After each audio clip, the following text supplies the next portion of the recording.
No, I listen to it all the time. I tell all my friends to smack it raw.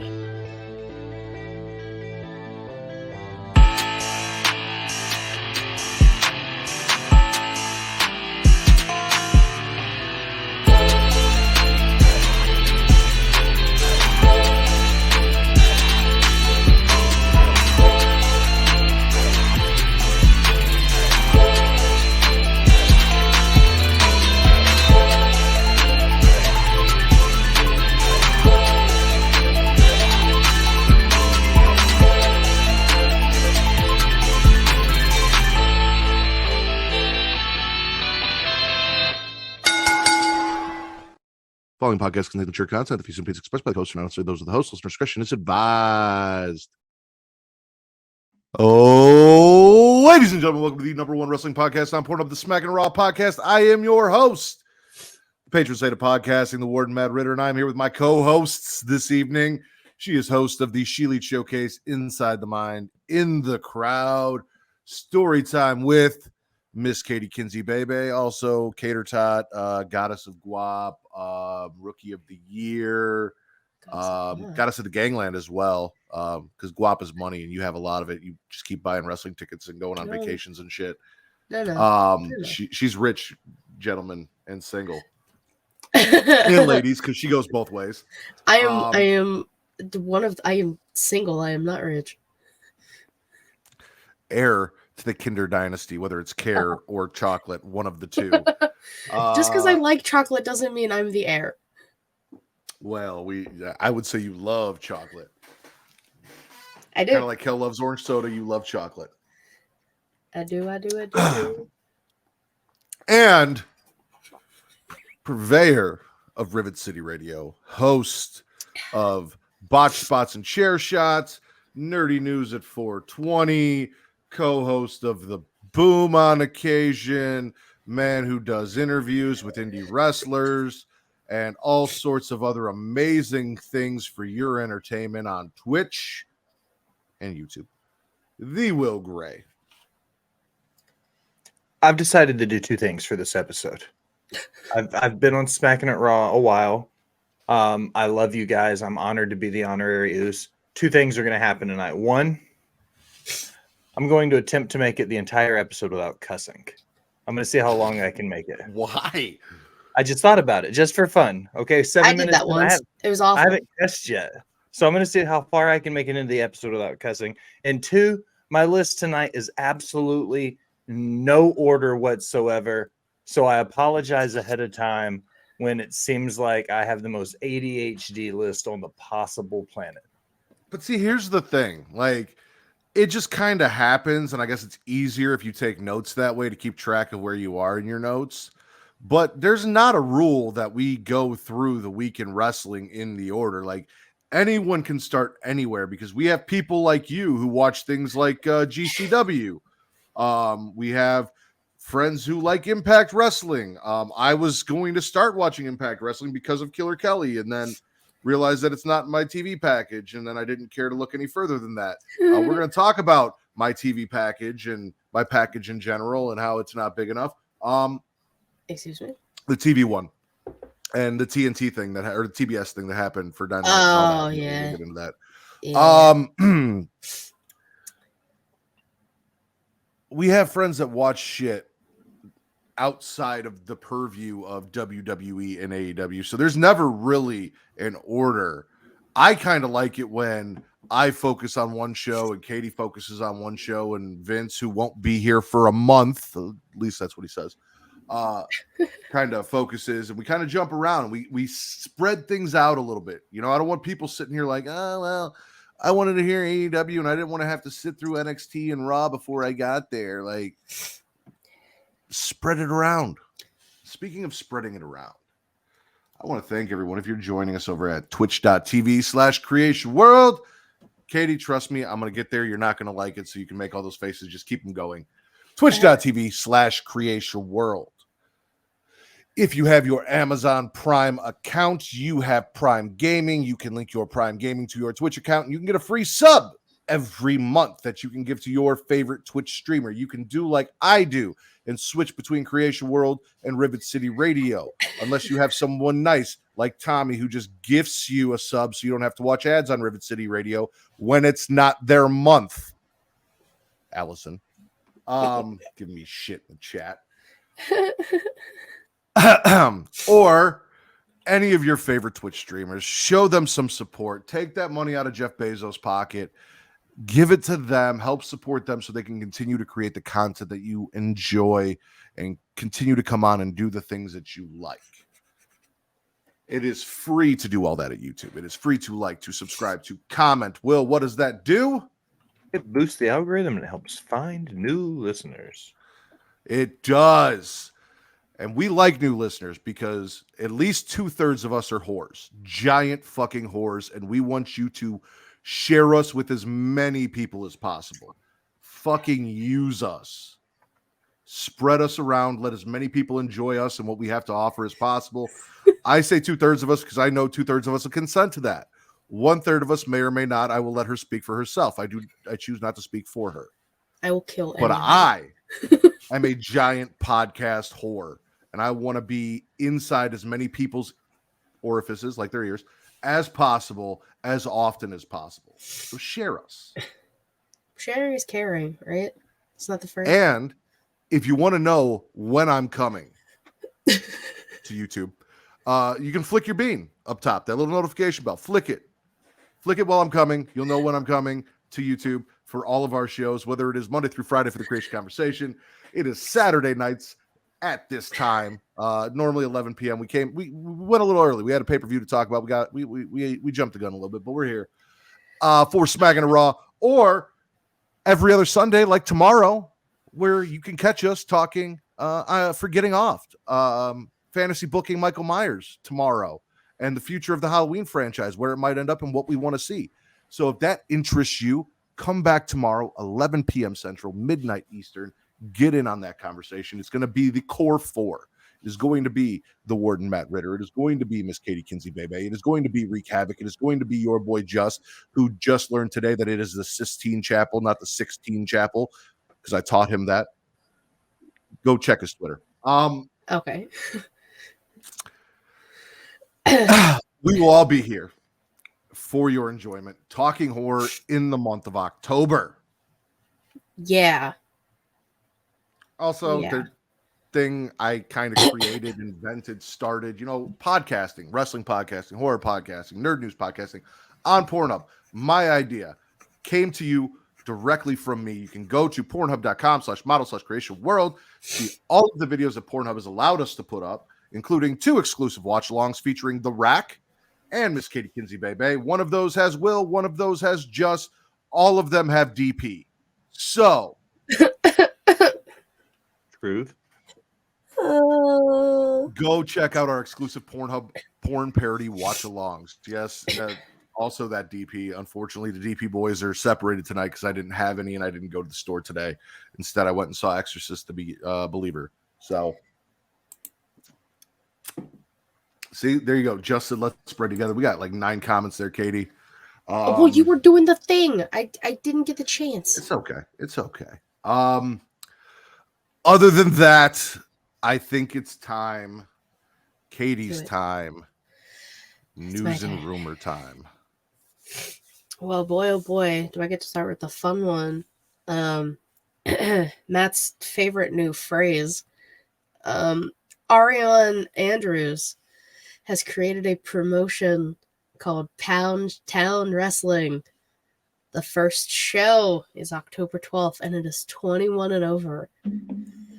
I am so excited for this because this is everything that I've always wanted in a wrestling promotion. Listen, we here at the Smackin' It Raw podcast, we try to ride the fine line between respecting the art and profession of wrestling and the people that do it, and also thirsting really hard for these sexy motherfuckers that are in professional wrestling. We try to stay respectful and realize that it's a two-way street, because I've always said that. You can have professional wrestling and then you can have the sex appeal. It doesn't have to be one or the other. You don't have to sacrifice one for the other.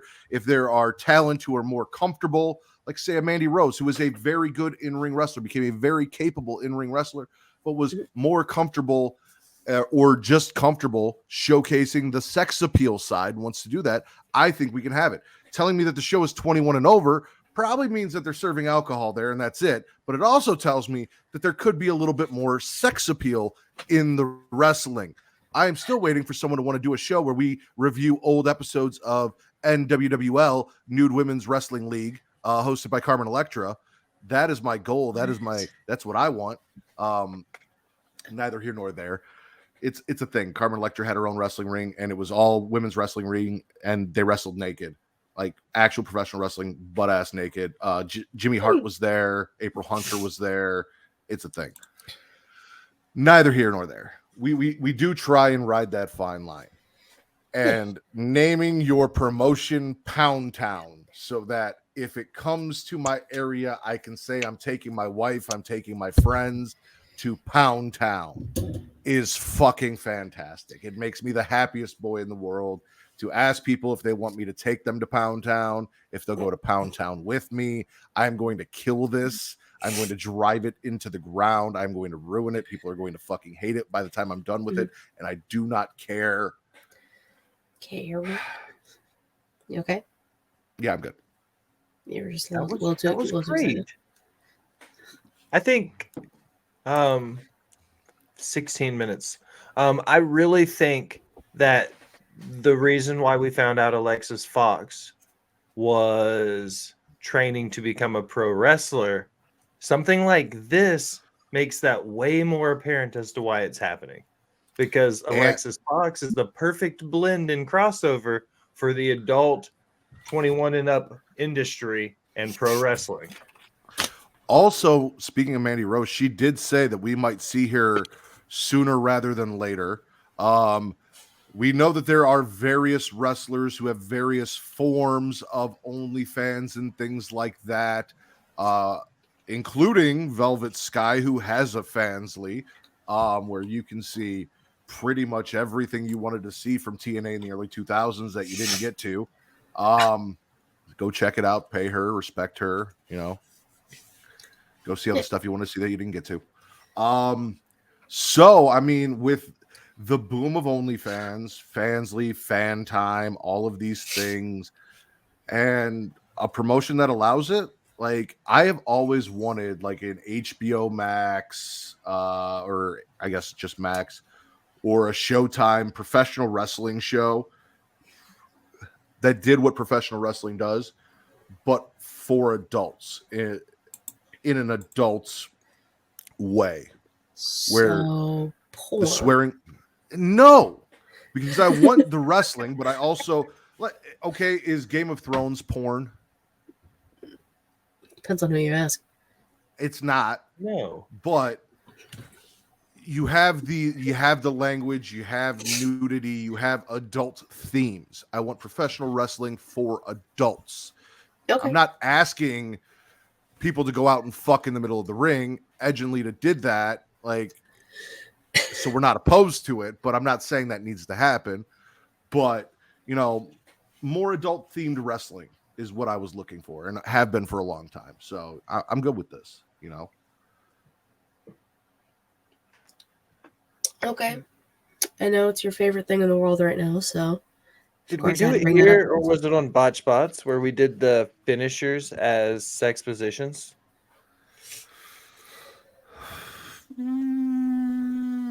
I don't remember. You remember doing that, though? I do. Is that a fever dream that I made up in my head? That is something we've done together, right? We've done so much together, Matt. Was it on Get Yo? I don't remember. Was that a sweaty session? It sounds like a sweaty session, unless I did like an homage to a sweaty session, because I do those, because sweaty sessions are awesome. Did we do it on the Get Yo takeover? I don't know. But anyways, I digress. It's your show. But I was like, that's the perfect thing. Like, thinking about ways to adapt wrestling moves into adult-oriented positions. A power bomb, for instance. That's the perfect position for, certain things in the bedroom. No, we definitely did do that, though. It was a real thing. We also did saw traps as sex positions. That was a thing. Oh, we did. What else you got, Katie? I was there for that one. Okay, so I guess this happened at Wrestle Dream, and there hasn't been a show since. Adam Copeland, the rated R superstar,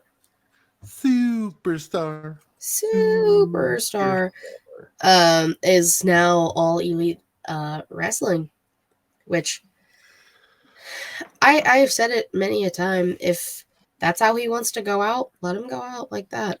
It's his fucking career.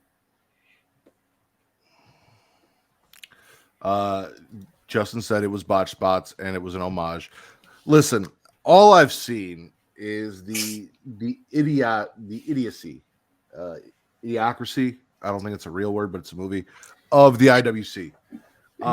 People being mad and calling Edge a traitor for going to AEW.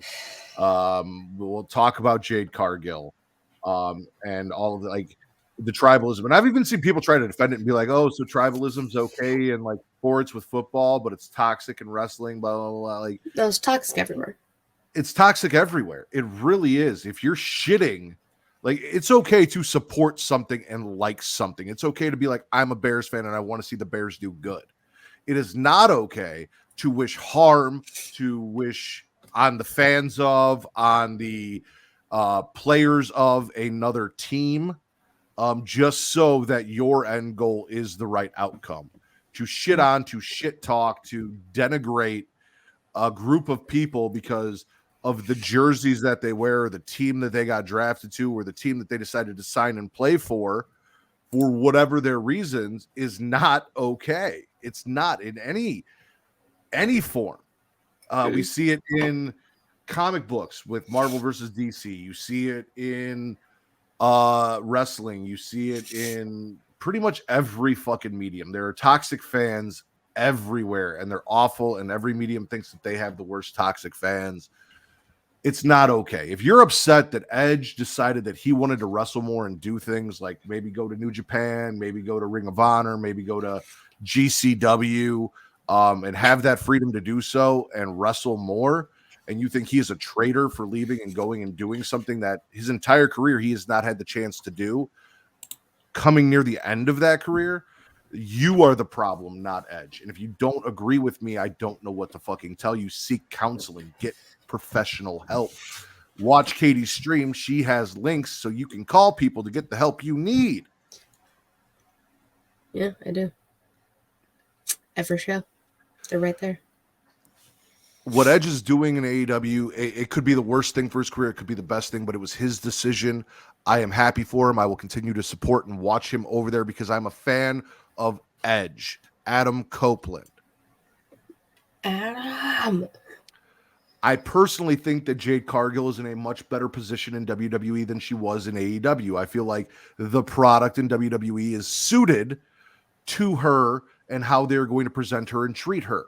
She, as of now, is not on the in-ring level of the women in AEW, even though Tony doesn't feature them enough so that you can see that.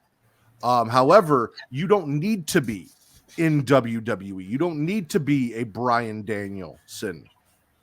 You don't need to be, Kazuchika Okada or whatever the fuck his name is, Katsukuchi Uganda.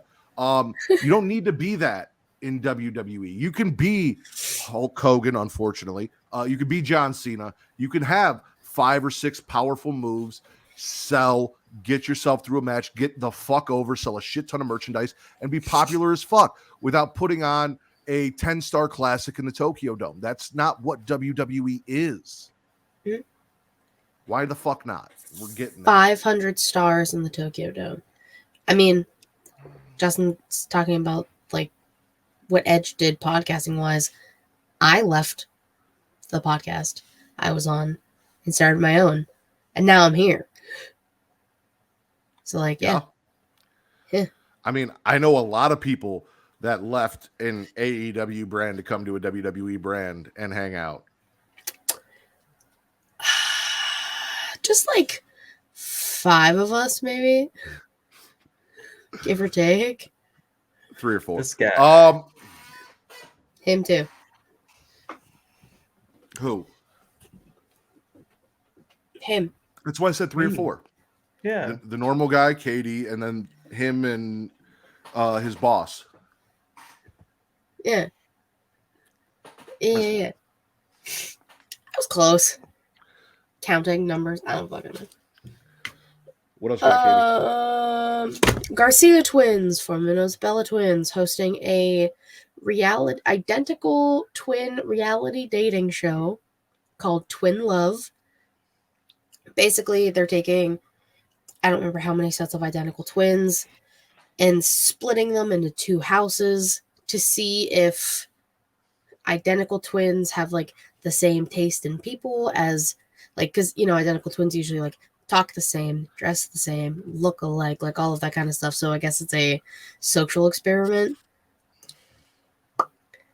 So a set of twins who didn't marry another set of identical twins are hosting a show where they take identical twin sets and force them into a situation to see if they can make compatible partners. Yeah. Okay. That's the gist. Yeah. Okay. Could you imagine how short the list is of people they had to even get on this fucking show? I think there was like 12 pairs of minutes. identical twins. Son of a bitch. Hey, you got Like, further than you expected. Think about how few people there are on the planet that are identical twins. Like, this was a shoo-in. If you were an identical twin, a set of identical twins, you were like, this is your one shot to get on TV. And it is kind of basically a sibling orgy.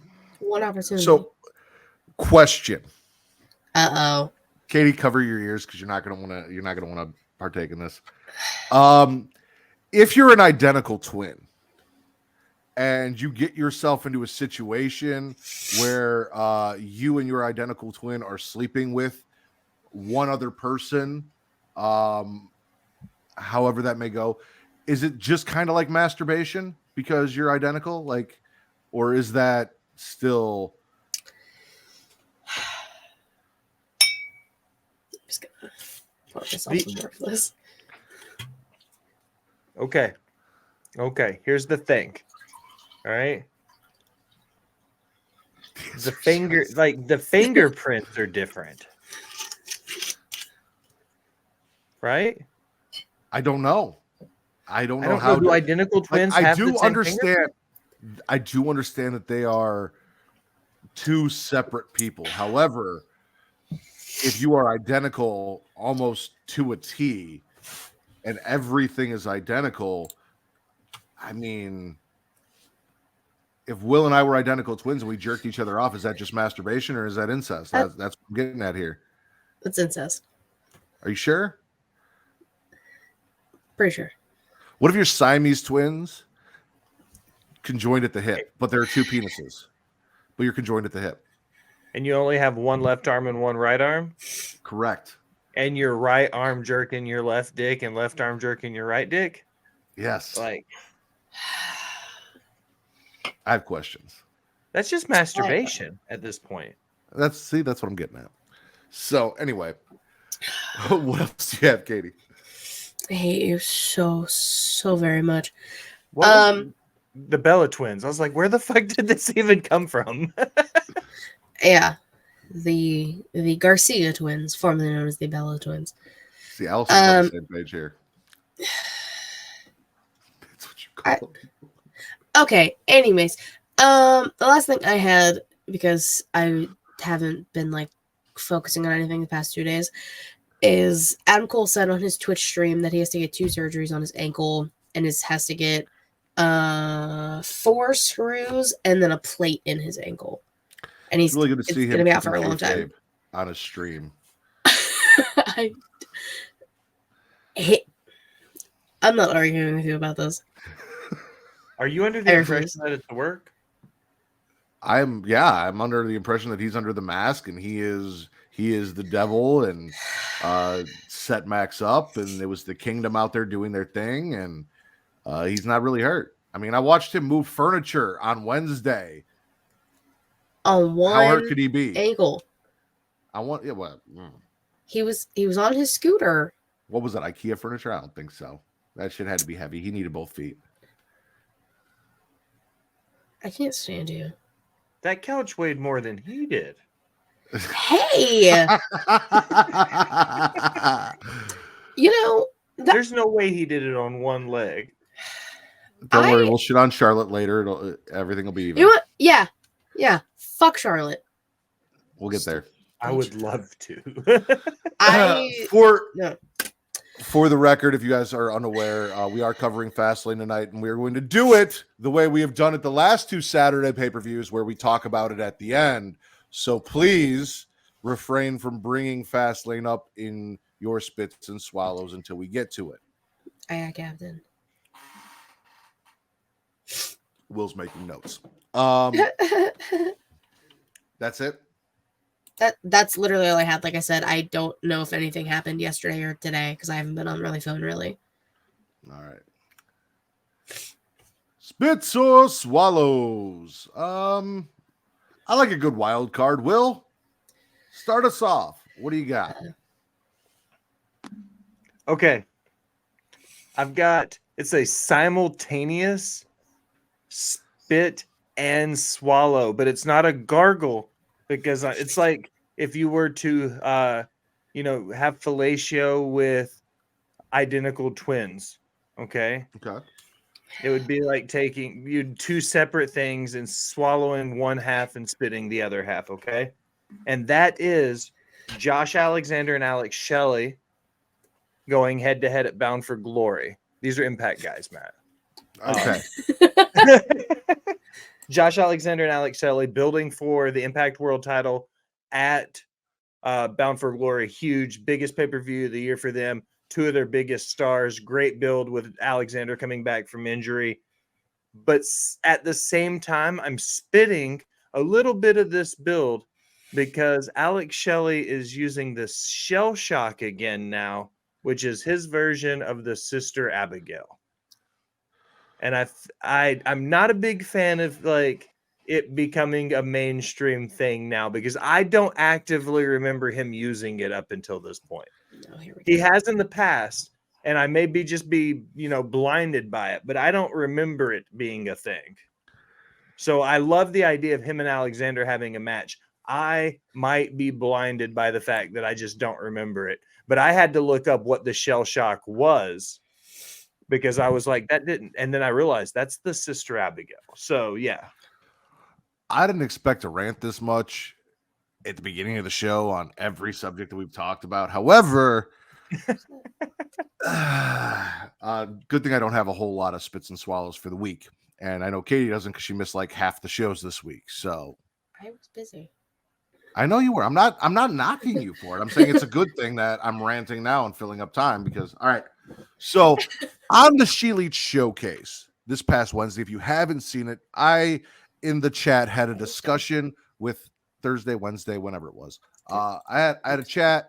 It's available. You can go check it out. It's out now. You can watch it today. That's what's important. Don't worry about when it aired. Yeah. She'll tell you when it airs at the end of the show when she plugs herself in front of everyone. That's what I do best. Anyway, I had a chat with Savannah. We discussed the super kick and my issues with the way that the super kick is used. Now, don't get me wrong. I understand that the super kick has kind of become a DDT, which I don't necessarily have a problem with as long as when someone delivers it, which we'll talk about later because someone did it nicely tonight, it's actually kind of sold and used for a pinfall. I have it in my notes. I'll talk about it. It's there. Okay. My issue is when someone gets super kicked and then kips up and then gets super kicked and then kips up and then gets kicked and then goes down. And it makes it seem like the move has lost all effectiveness whatsoever. I do not like seeing finishers in general just become random everyday uses. I mean, we had guys like Raven still doing the even flow DDT as a finisher after Jake Roberts. Even though other people were using the DDT as a transitional move, it was still kind of kept in that sphere of done by a certain person in a certain way. It's still effective. Cactus Jack was doing the double arm DDT. John Moxley is still kind of doing a double arm DDT. It's pretty much a suplex at this point, the way he does it, but neither here nor there. He does both, yeah. Edge did was it Edge did DDT for a while? Or Gangrel. Edge. One of them did the Impaler DDT. Yeah. Yeah. I think it was Edge. So people still used it even when the move was being used. It was still used as a finisher. There was still that opportunity to use it as a finisher. Yeah. The Rock would do it and he'd go for a pin afterwards. He'd do his nice little float over DDT. Like, it's just about how you use it and not devaluing it. Mm-hmm. I know Jay White is using Bray Wyatt's finisher and Bray's dead, and I don't care who did it first. It's going to be Bray Wyatt's finisher, and that's just the way it is. It's the Sister Abigail, and anyone else doing it is just copying him. Now, Alex Shelley, who, if I'm correct, is the Impact World Champion. See, I know things. Bringing it back. He used to use it. He's using it now. I don't want to see this become another one of those moves where everyone starts doing it and then it just becomes another transitional move. I don't like seeing finishers become transitional moves. That's all I was going to say. Okay. Doesn't Cody Rhodes technically also kind of do a Sister Abigail? No. No? The Crossroads and Sister Abigail are very different. Okay, well, I'll just go fuck myself because apparently I know nothing. So, well, no, I mean, if you look at it, the way it's set up, where the Crossroads is set up in kind of like a reverse DDT. Yeah. Whereas the Sister Abigail, instead of the person leaning back underneath the arm, they're leaning forward and being held in kind of a hugging position, but just kind of bent the opposite way. Okay. So, I mean, so it is close. Yeah, it's more of a spinning STO, I guess. See, now you're just saying letters. Well, yes, I am just saying letters, but you don't know what an STO is? No. You need to play more 2K. Okay. If you bent over, if you were doing the Sister Abigail and you bent forward, you would kiss the person on the forehead the way Bray did. If you were doing the Crossroads and you bent forward to kiss the person the way Bray does, you would be kissing their junk. Oh, fun. Okay. Yeah. So you see what I mean? So it's the difference in the bend in the hips. So you're either like kissing somebody or you're 69ing them, depending on which move it is. It's a difference between which head you're kissing. Yeah. That's bingo. That's the one. I should have never said anything. What's up, Jax Bo and Brocast? Glad you guys are here. Everybody's here. Well, Katie, now that we know that, never mind. I'm not even going to do that to you. You're spit or swallow. Well, now you're going to have to tell me after because I'm going to want to know what you're going to fucking say. I was just going to say, now that we know which head you want to kiss, spit or swallow. But... I hate you so much. See, that's why I didn't say it. I was going to say that regardless.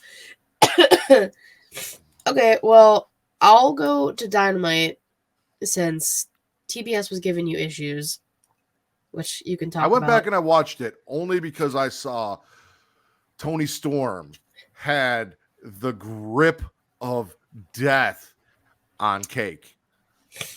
Timeless Tony Storm. You know what? Fuck it. I'll start there. Sure. I'm swallowing Timeless Tony Storm. That is now her name. She had a nice vignette, video package. I don't even know what they're calling him anymore. Interview, I guess, with RJ City, as they have been doing the past few weeks. And now she's in full 1940s disheveled movie star, like Betty Davis type shit. Her mascara is like smeared. Her lipstick is smeared. And that's how she's like coming out to the ring. Had a fantastic match with Sky Blue, who is showing effects of getting misted from Julia Hart. Nice little Easter egg that they keep doing. Same thing with Willow. They did the same thing. I love it. And that match was fucking phenomenal. Of course, the only women's match on the card because Tony Khan hates women. But what a fucking match to have on your card. So, you hate what? What do you hate? Because I'm all for the Convent of Black. Yes. Or the Coven of Black. Whichever way you want to go. Yeah. Because, like, if I can't have Live for Brutality, I need Julia Hart to have a stable. But, like, she's also about to get married, so she's going to be off TV for a little bit. Which sucks for me. Well, I mean, it took a while for her to turn, and I wasn't a big fan of the way they went about it. The gimmick. You hate Tony's gimmick? You hate Timeless Tony Storm? Is that what you're saying? because that is fucking amazing. Like She said it was literally- cool at first. That's my friend who doesn't even watch wrestling said that sounds fucking amazing. Tony not wanting to talk about time, but she is timeless and a little bit insane has been fantastic. Literally put Sky Blue against the guardrail and yelled titty slaps and then chest chopped her. Which she did right after she said, and now a word from our wonderful sponsors going into picture-in-picture. Yes. Like, beautiful. She that was knew amazing. That they were, it was fantastic. I fucking loved it. I love Tony Storm. I love the fact that we'll do it now. We'll talk about it twice now. Tony is just in a gravitational cake pull because it was Sky Blue on Wednesday and Kira Hogan tonight. Like the most cake in AEW in matches during the week together. I did see a gif of Kira Hogan double slapping the cake of Tony. Thank you, Off the Top Media. So I'm about it. Like, Fucking love Tony Storm. And listen, Sky Blue, because like I said, we ride that fine line, and Sky Blue has become a fantastic wrestler. Side note, just for funsies, indie stuff. Even though technically it's Athena, Sky Blue was given the Warrior Women's Championship, and is kind of technically Warrior Women's Champion right now, even though it's still technically Athena. It's a thing that they have going on. Yeah, see, I know stuff outside of two promotions. Will, I'm not crazy. Anyway, fantastic wrestler, really coming along, great talent. Also, and there's a lot of competition, but honestly, for my money, arguably the best ass in wrestling. Hands down. Like, Gigi's up there. Sky might have her beat. Bailey has probably the best body in wrestling, period, but she hides it. Pam got cakes and she hides it for a reason because she knows we're all fucking sick perverts. Exactly. Agreed. So, she's a smart lady. On display, Sky Blue probably best ass in wrestling. On display. I love Tony Storm. I Like do. big time. Yeah. There's a lot of choices. Rhea Ripley's also a great choice. Always. I mean, yes, the entire NXT roster does have cakes, but not Sky Blue cakes. Gigi Not Kira Hogan cakes. Gigi, like I said, Gigi has a fantastic ass. She really does. She does. She also has really bad taste in men. Is what it she is. does. Also true. It's like I thought I had bad taste in men. God damn. Nikita. Yeah, Fakita. Fakita. Yeah. How can Like I said, arguably, you can make arguments. That's just my personal opinion. That's what just I gonna like be in a whole cake. other show. For what I like in cake, Sky Blue's got it. It is what it is. Patreon only. The great cake debate. The great. Oh my god. I'm writing it down. For you later for reasons. Appreciate that. Great cake. Well, as of now, Pound Town is still the title of this show, but we'll see. Well, I know, but Yeah. great cake debate is pretty funny. Great cake debate. Let's stay crazy. The only other thing I have for Rampage / Collision, Danhausen vignette coming soon with the Silver Shamrock jingle in the background for all you Halloween and Halloween 3 fans. Him doing the very nice, very evil to the tune of the Silver Shamrock was great. He even had it on the old TV and the bouncing head, and the homage was there for October, and I loved it. It's the only thing on Rampage that I actually gave a fuck about, and Tony and Kira was the only thing outside of new tag team champions that someone may or may not talk about that I cared about on Collision. So from what I saw, because I didn't watch it. You tweeted that Danhausen did that, and I right after you said that, I saw a tweet that had it, and I was grinning from ear to ear. That was so amazing. I fucking love Danhausen. They did it on Rampage, so Danhausen was on Rampage, not Collision. Which no one also watches Rampage really. So no one also Collision. Like I say that as I go to a Collision next month that is on the same day as Survivor Series. Nobody watches Collision because of pay-per-views in WWE.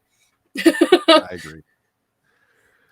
I hope that with it being a little bit of a homage to Halloween and a spooky Danhausen, that when he comes back, we get a little bit more of the Ring of Honor Danhausen like the than the teeth and shit? AEW Danhausen.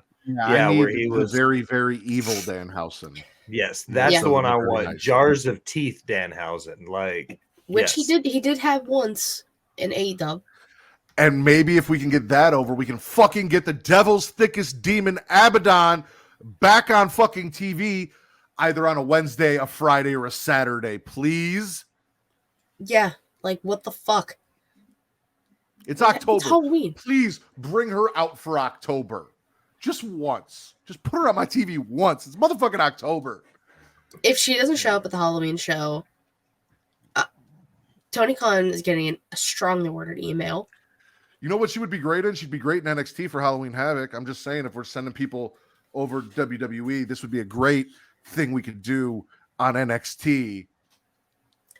Just have her show up in like one of the haunted houses that they're probably gonna do, just as a one-time crossover, as a little pop, and then she can just go back to AEW. No, fuck that, because they're not using her in AEW. Have her do that and let that be her debut, and then she comes out of the haunted house and she's a wrestler and she's just around and she's doing Abaddon in NXT, because women get time in NXT.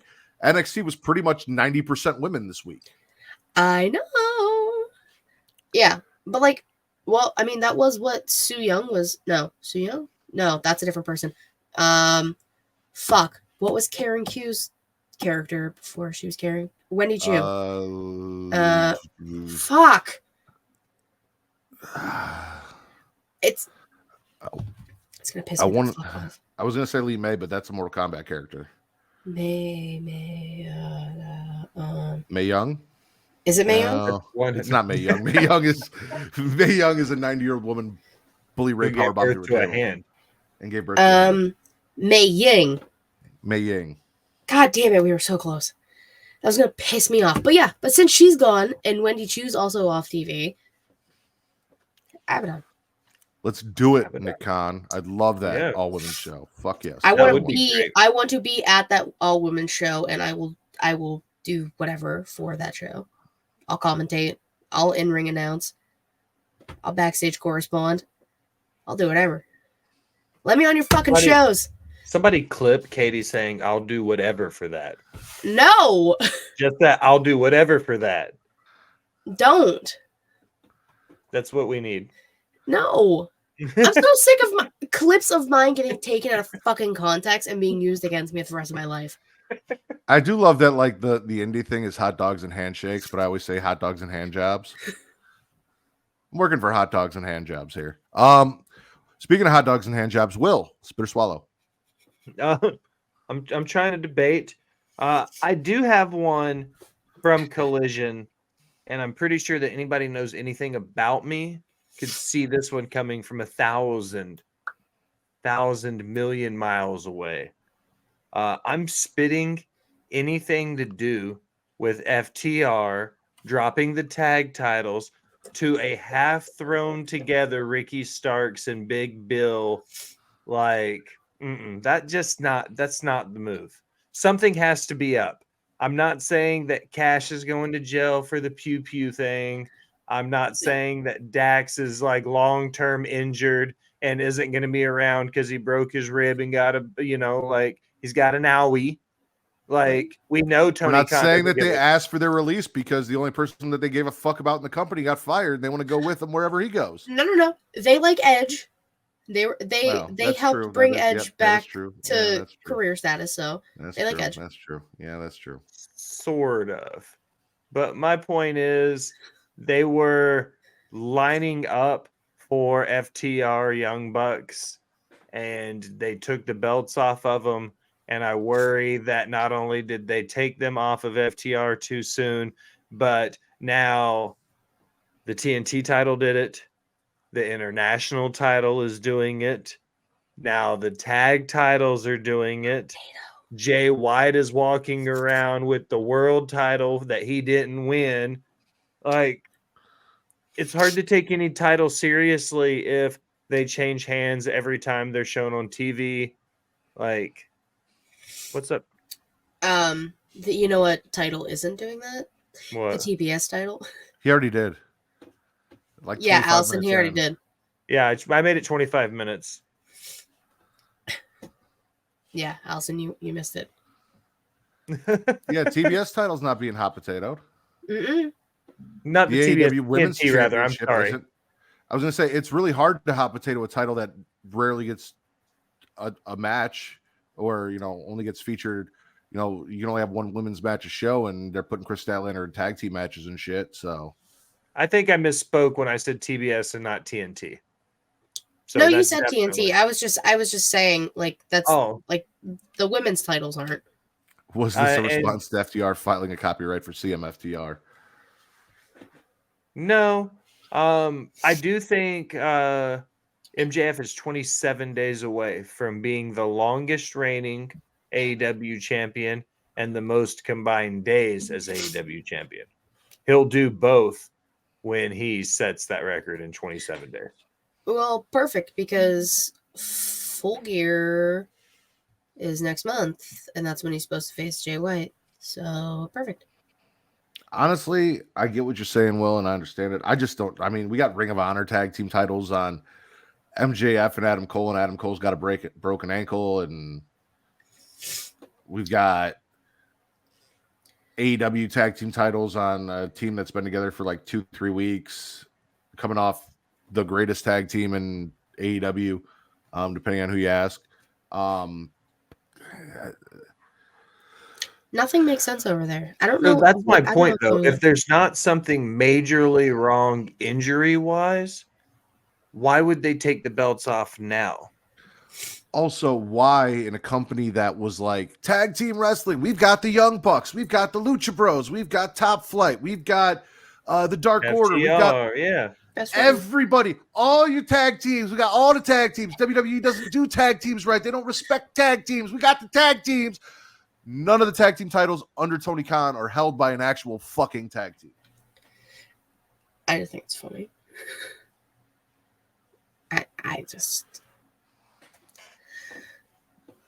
don't know. Rivet City It's- Radio said no spitting FTR losing the belts.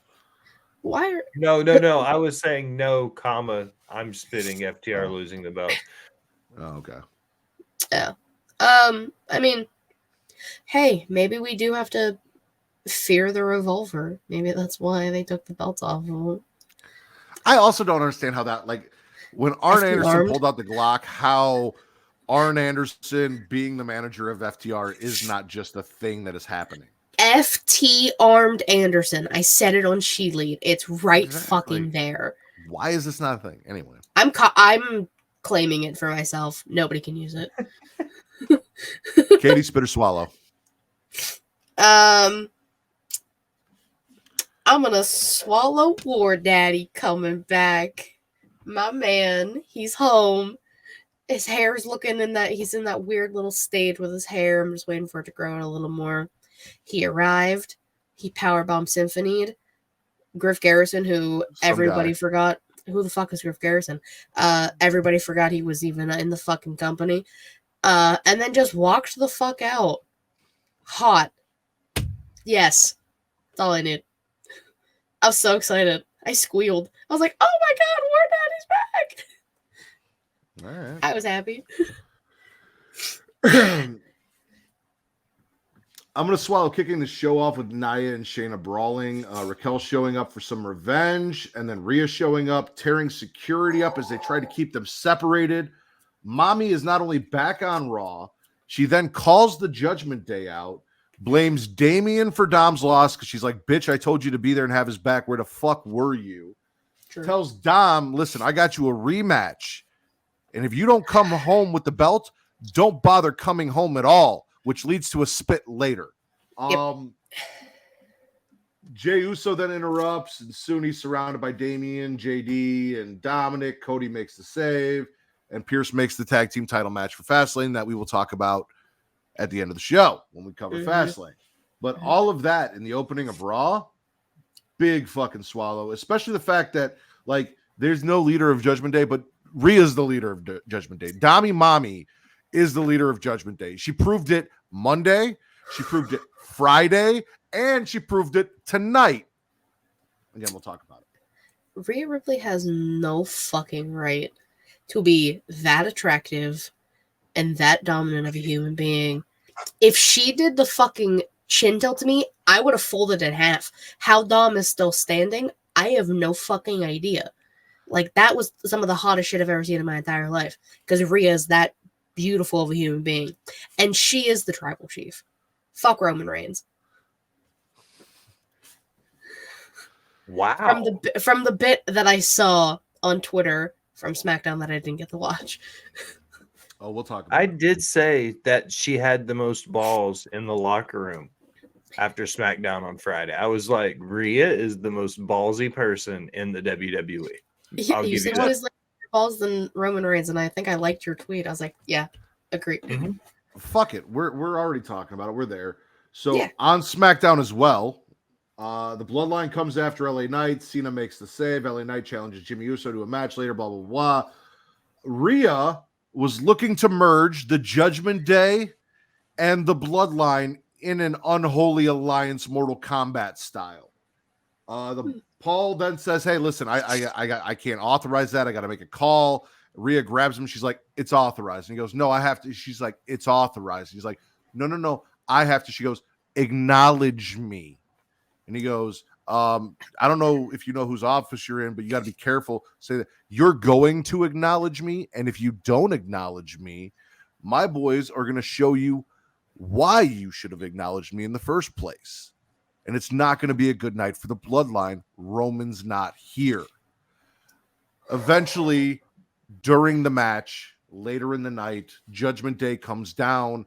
Paul says, it has been authorized. They shake hands.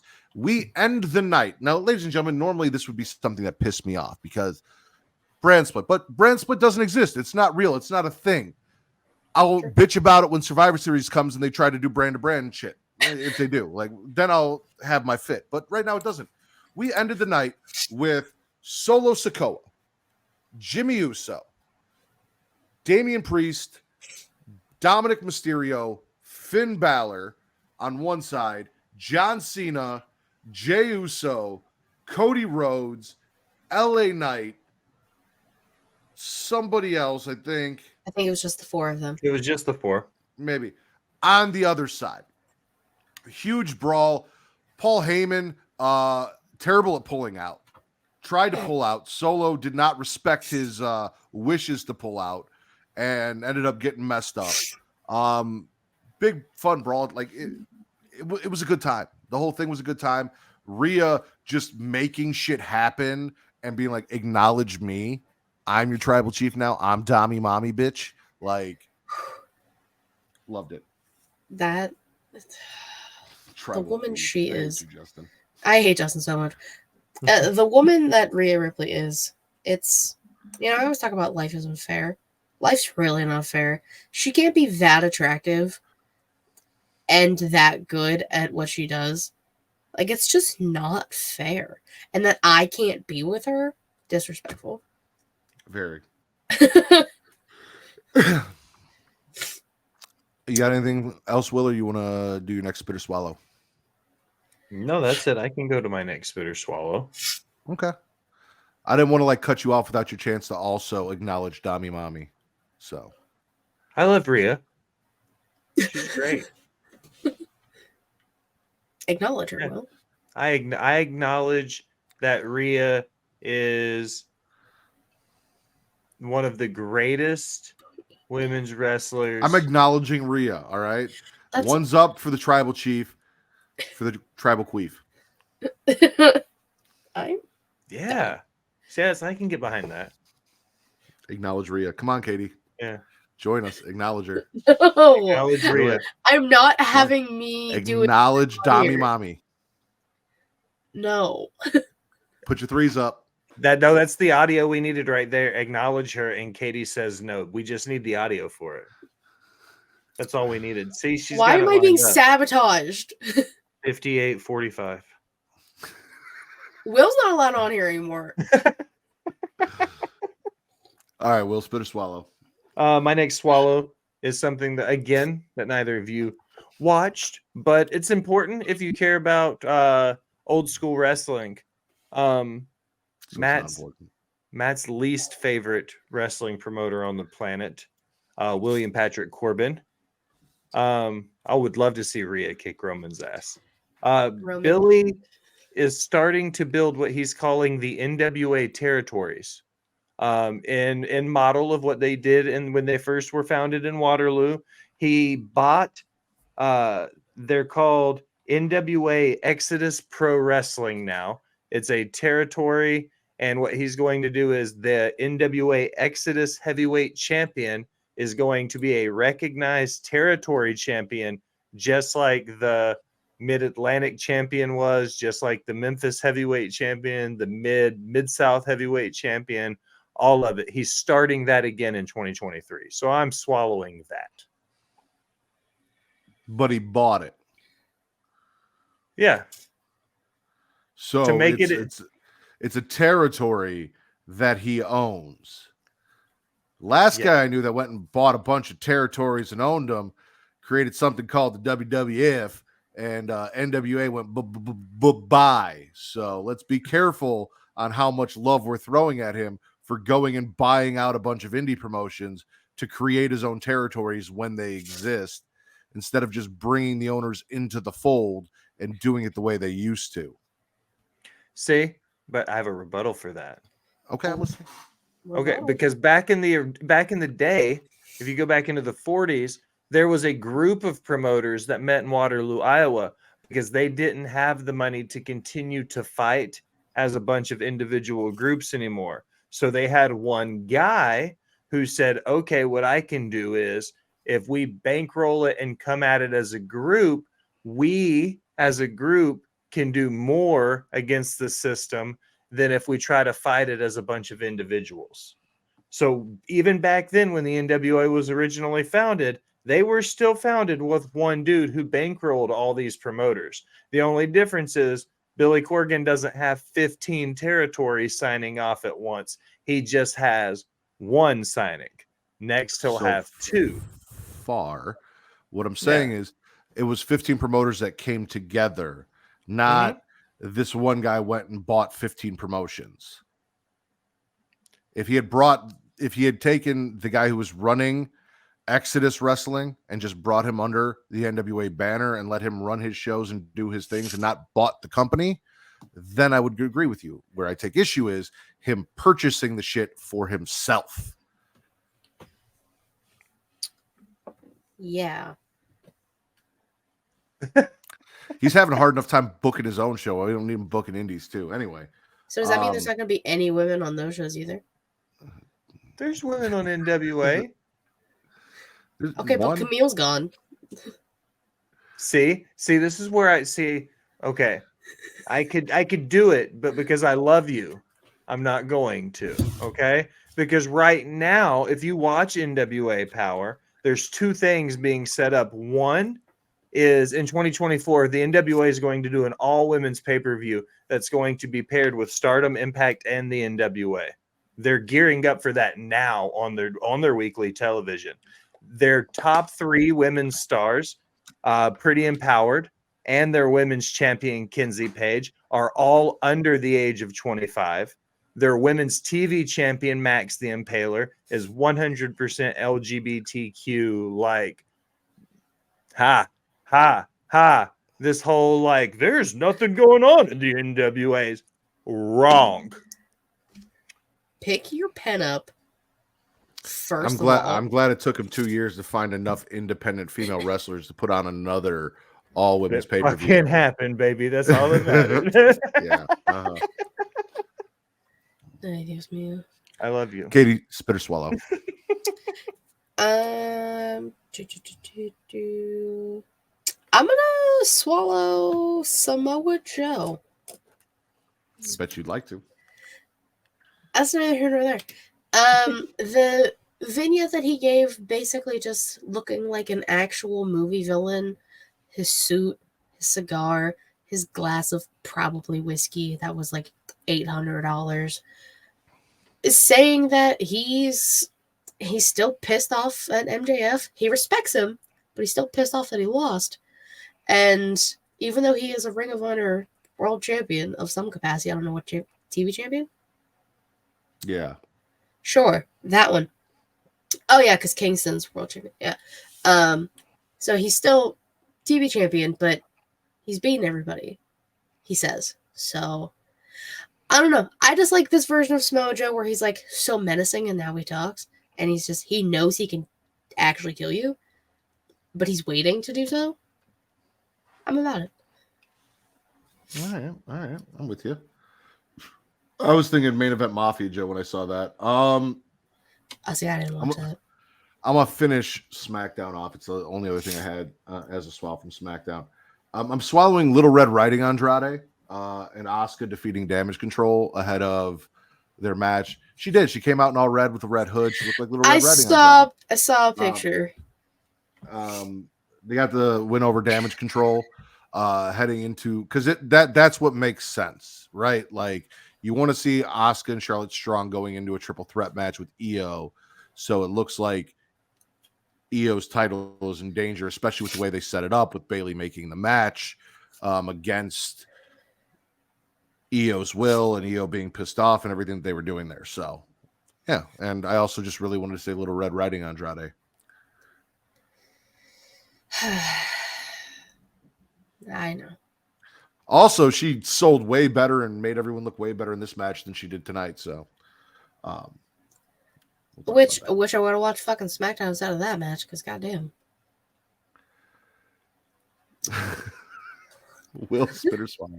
Did you watch that match? I did watch that match, and we'll talk about her in that match. I didn't watch it for her. Oh God, really? Let's see. I'm trying to go through my stuff that's not Fastlane related. I'm not going to worry about that one. That one's SmackDown. This is another kind of one of the blends. I'm swallowing part of it, but I'm having to spit part of it as well. And that's Rey Fenix and the international title. I'm glad that he's got a couple like decent matches under his belt, but I hate the fact that they've pretty much all but told us they're going to make him drop the belt to Mox on Tuesday. Like that's an issue for me because again, I don't want all these AEW titles bouncing around. I think the international title had done real good to develop itself into being the number 2 title. Then it goes to Mox and then Phoenix. And now 3 weeks later, it's going to have to go back to Mox so they can finish telling the story about how it's going to get back to Orange Cat. It's just a mess. Like I really hope for the greater good that 2024 shows stability for the AEW titles. Bold of you to assume Tony Khan knows how to do that. Yeah. Just saying. I'm speaking it into existence. All right. I'm with you. I don't take notes on this because I don't care about any of this shit. Like I don't care who's holding the international title. Like that stuff doesn't interest me. It's not doing it. Like it's the workhorse title, right? And matches and I haven't given a shit. So it's not what I enjoy that AEW is doing. Katie, spit or swallow?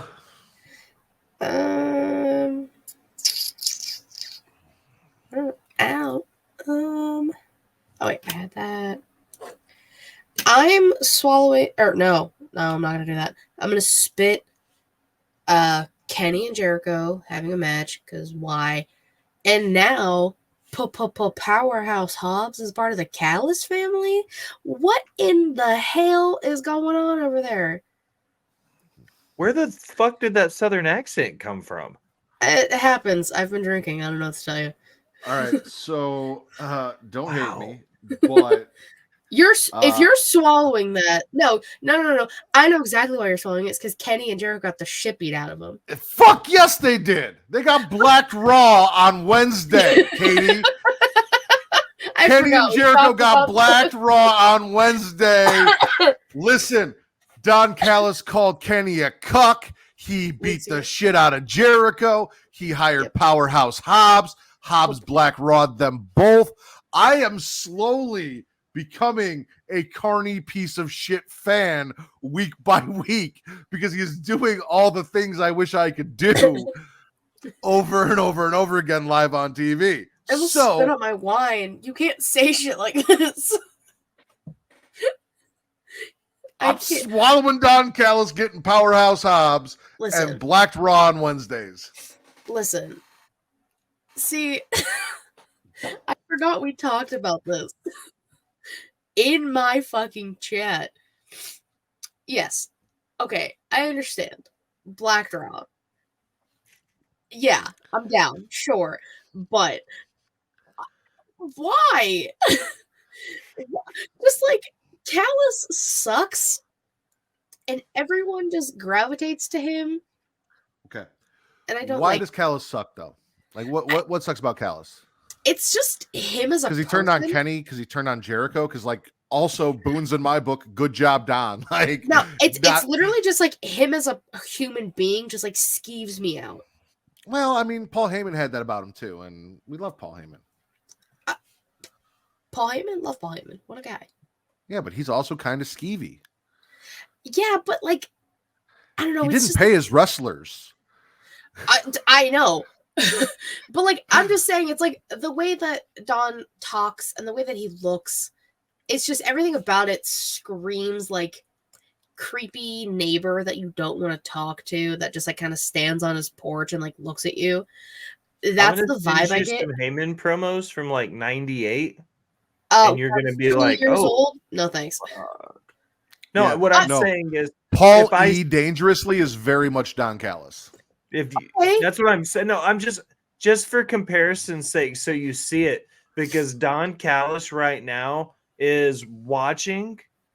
It seems like he goes home at night and he's like, what do I need to do? He watches Jim Cornette in WWE in 1997 simultaneously while he watches Paulie Dangerously. Paulie Dangerously in ECW in 1998. And it's like the two put together perfectly. And that's what Don Callis is pulling off. See, but like I didn't like grow up on any of that shit. So like I didn't have to experience that. I'm not saying you have to like it. I'm just telling you why I do and why it's a swallow. Yeah. I'm not got all mad at me for swallowing it. Because I forgot we talked about it. It's been a long day. I would also like to swallow the fact that Matt watched my brain Control-Alt-Delete and he filled in the blank space that I needed to finish my sentence before I had to hesitate. He was like, Paulie Dangerously. And I was like, and Paulie, like, thank you, Matt. I'm really good at filling in spots, like how I fill in patreon.com/creationworld right now before it is my turn to spit or swallow. Because if you go to patreon.com/creationworld, there are tiers. There's a $1 tier. It gets you 2 shows for $1. There is Return to Wrestling with Travis and I, where we talk old school WCW, 1995 to 1998. Very soon we will be recording Uncensored 1998 that will drop this month. Within like the next week or two, that should happen.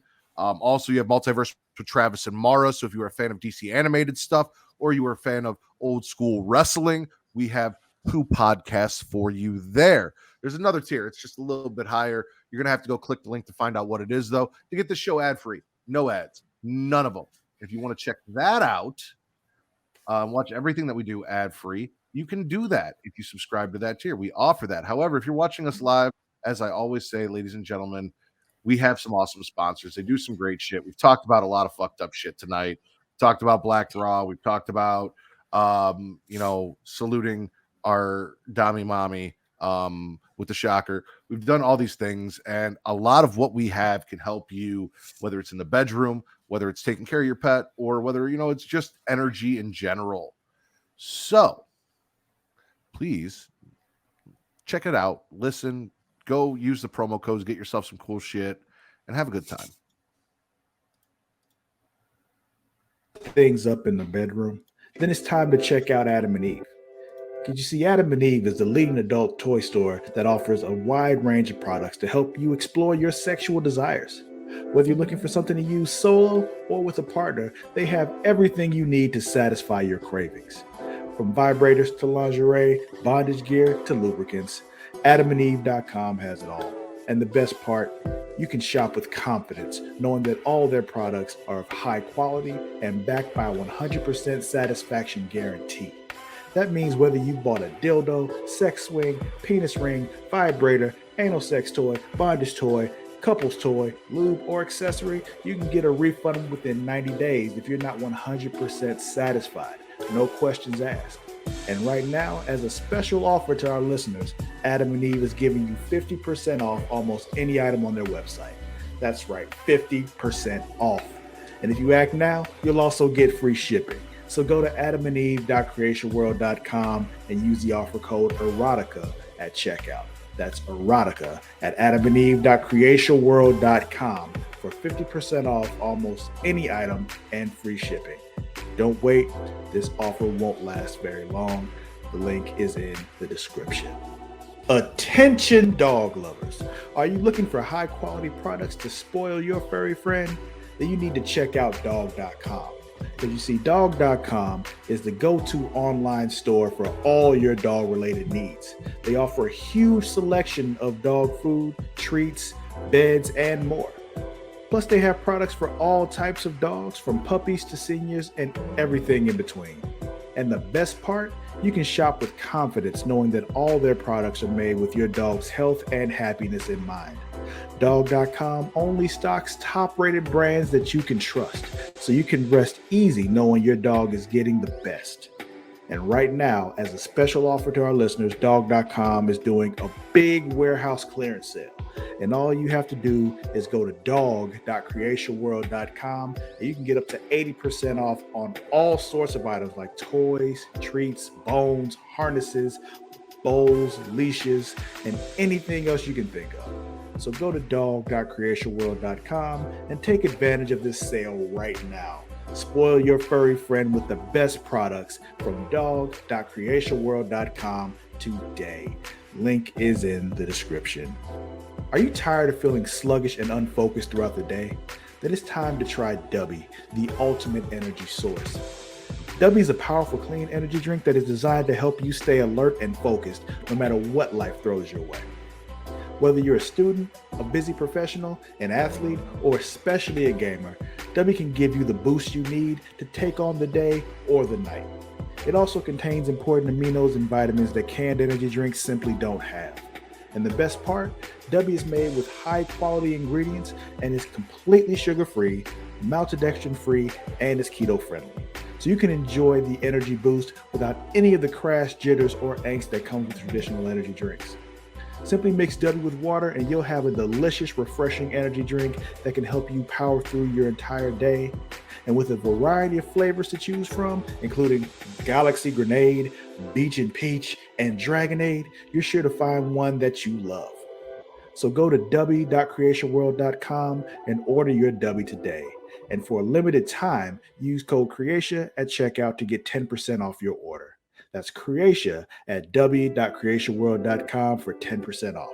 Try DUBBY today and feel the difference. The link is in the description. I'm a Don Callis guy shirts because I think I'm a Don Callis guy. I really do. To get us back on track from where we were at the break. If anyone from AEW is listening, I'm a Don Callis guy shirts. We need them. They're a t-shirt company, right? Isn't that what they do? Yeah, but they make shitty t-shirts. Well, here's an idea for a good one, ladies and gentlemen. I also have one for A Nightmare on Bad Street that I can send you anyway. I am going to swallow. Let's go back to Raw. Oh, yeah. I'm swallowing masturbation returning to WWE. Ladies and gentlemen, DIY is back. We all know what do-it-yourself means. We had an IC title contract signing that just turned into an IC title match on Raw. They're like, fuck it. Let's do it now. Let's do it here. Do it now. Gunther gets the win. Imperium starts stomping Ciampa. Out comes Johnny Gargano to no response whatsoever from the live crowd for whatever reason. This is so disrespectful. by the way. And then right as we're about to get what everyone wanted to see, the screen cuts off. We don't get the culmination. We don't get the money shot at the end of, the masturbation, because do it yourself. But DIY's back, and Gargano's happy. Ciampa's happy. We have another official tag team for these tag team titles that we're going to figure out maybe what's going on with them come Friday or Monday. I don't know, because we got 2 world heavyweight champions and 2 women's champions and a U.S. champion, and I'm just saying, I've wanted to see a certain tag team versus a certain tag team for tag team titles for a while now. So, if only we got that and they listened to us. Well, we could. You know what I thought was really unique about Gargano coming out? What was that? He seemed to get the same crowd reaction that every other person did coming out, the same one. And when he came out, he had the same face as he did then, and then he had the same face at the end when him and Ciampa were hugging, and he had the same. He's the same fucking dude, no matter what. He is the Nick Cage of pro wrestling. I have to be careful because I have a Nick Gage swallow coming up the next time it comes around. He's the Nick Cage of wrestling. Johnny Gargano is just a wrestler with issues. That's it. That's all he does. And Nick Gage isn't just a wrestler with issues. And Nick Cage is an actor with issues. Nick Cage plays the same character in every movie. It's just a different version of himself. Nick Cage in Con Air is he's a convict with issues. We are not a convict with issues and a Southern accent, and long hair, which is purely unique to Face Off and every other Nick Cage movie. We are not going to disparage Con Air here on the Smackin It Raw podcast. I fucking love that movie. I picked that one on purpose because I know it's at the top of your Nick Cage movies. Wow, that's fucking Matchstick Man, everyone's con man with issues. Johnny Gargano is a wrestler with a whistle. Johnny Gargano is a wrestler with a family.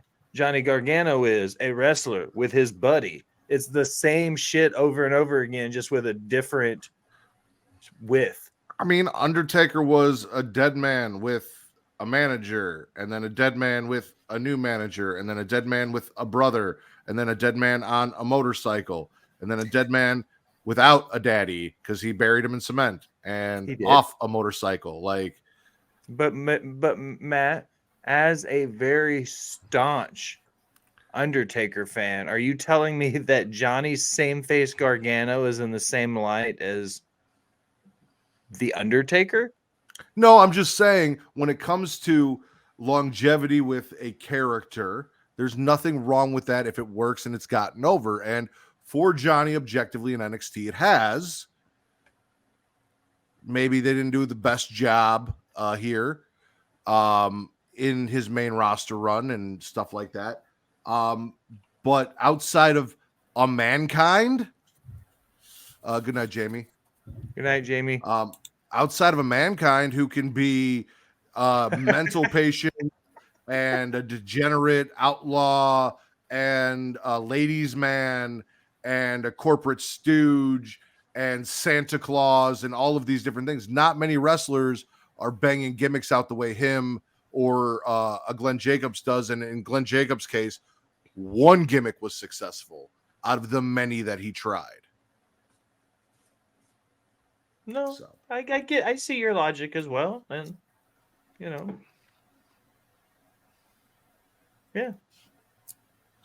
I'm just happy masturbation's back in WWE. That is great. It's like practicing. You gotta do it yourself to make sure you can do it well with other people involved. It makes sense. Nolan Ryan didn't only pitch pitches in a Major League Baseball game. I guarantee you that. He practiced. There you go. Would you like to swallow your wrestler with issues now? Because Nick Gage is definitely a wrestler with issues. I'm going to swallow the entirety of the Art of War Games match, because simultaneously while I was watching Fastlane, I was also watching the GCW pay-per-view, the Art of War Games. And during this pay-per-view, they did a 10-man 5-on-5 2-ring double-sided cage death match. This shit was wrapped in light tubes. They had multiple scaffolds with like panes of glass set up. They had doors and barbed wire bats. It was a glorious train wreck of a 10-person shit show, and it was amazing. If you've ever thought of a hardcore spot, they did it in this match. Nick Gage used the pizza cutter. We stopped watching at one point and rewound it so we could screen record it because we legitimately think somebody may have died in this match because the ref and then the emergency medical people like started waving the fucking cameras off, like knocking the cameras away so they would cut to another shot. Like, it was the most ridiculous wrestling match I've ever seen in my life as far as like train wreck death matches go. And I've seen some weird mud show shit. What you're saying is if death matches gangbang porn, this is like the 100-man gangbang record. Yes. If you want to see just the one, you're like, I want to watch one because I want to see what all the hubbub is about. This is the one. This is the Rolling Stones on their 500th retirement tour playing nothing but the hits.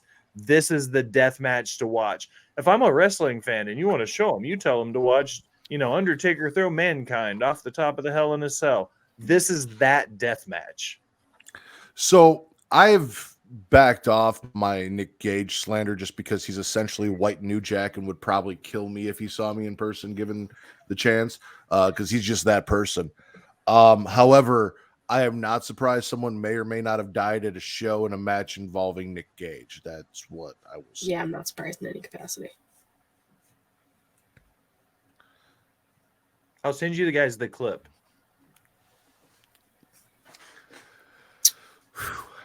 I need something to jack off to later. Katie, spit or swallow. Okay. I mean, we briefly brought it up, and I just want to hear Matt kind of complain about it. I'm spinning the fact that Dynamite literally couldn't get its shit together with its audio issues for 2 weeks in a row.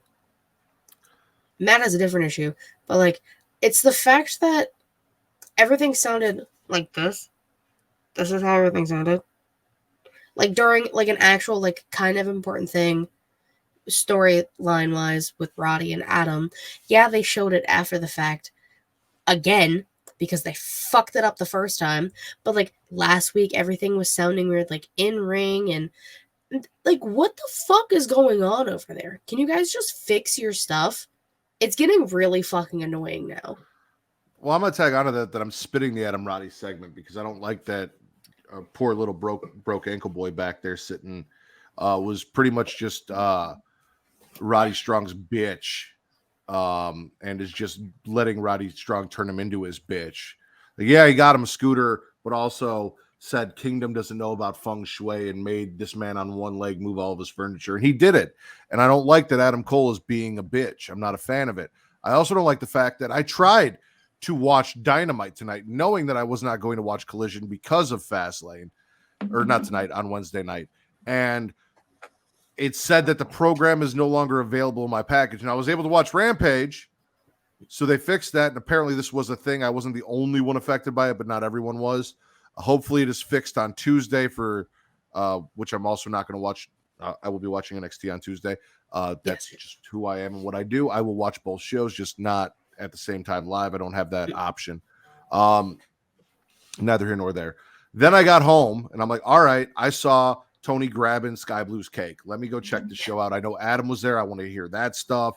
Copeland, not Cole. I saw some things that intrigued me. I'm like, I need to check this out. I was going to be petty and just say fuck it and skip it. But then I was like, no, you know what? They did some cool shit. Let me go check it out. And when I did, and I pulled it up, it started recording at 5 Central and recorded 2 hours of Big Bang Theory under the banner of Dynamite, and none of Dynamite was on my DVR. So now I couldn't watch it live. I couldn't watch my DVR recording. Thank God I was able to watch it the next day on demand without any of the audio issues that the people that watched it live had, even though I had to watch Roddy's segment twice because I had to watch the original playing of it and then them being like, oh, here, watch it again because TBS fucked up our audio. Yeah. which was a spit. I don't know if it's on TBS's end. I don't know if it's on AEW's end. What the deal was, they were fucking up big time Wednesday. And this is not the kind of production snafus that you can have when your, production budget's gone to fund Adam Copeland being in your company without making it obvious that that's where that money came from. So let's try and fix that going forward. Okay, thanks, because it's actually starting to piss me the fuck off. Completely agree. Let's see. I got a will here. I got to swallow and a spit altogether. I'm swallowing the setup with Becky being hurt, putting Tegan's title match on hold till this upcoming Monday Night Raw. Tegan tried to make the best of it, challenging Chelsea after Chelsea showed up talking shit and Adam making the match. However, I'm spitting the match between Tegan and Chelsea because it wasn't great. I'm spitting the fact that Natalya showed up and injected herself into this and raised Tegan's hand for no fucking reason.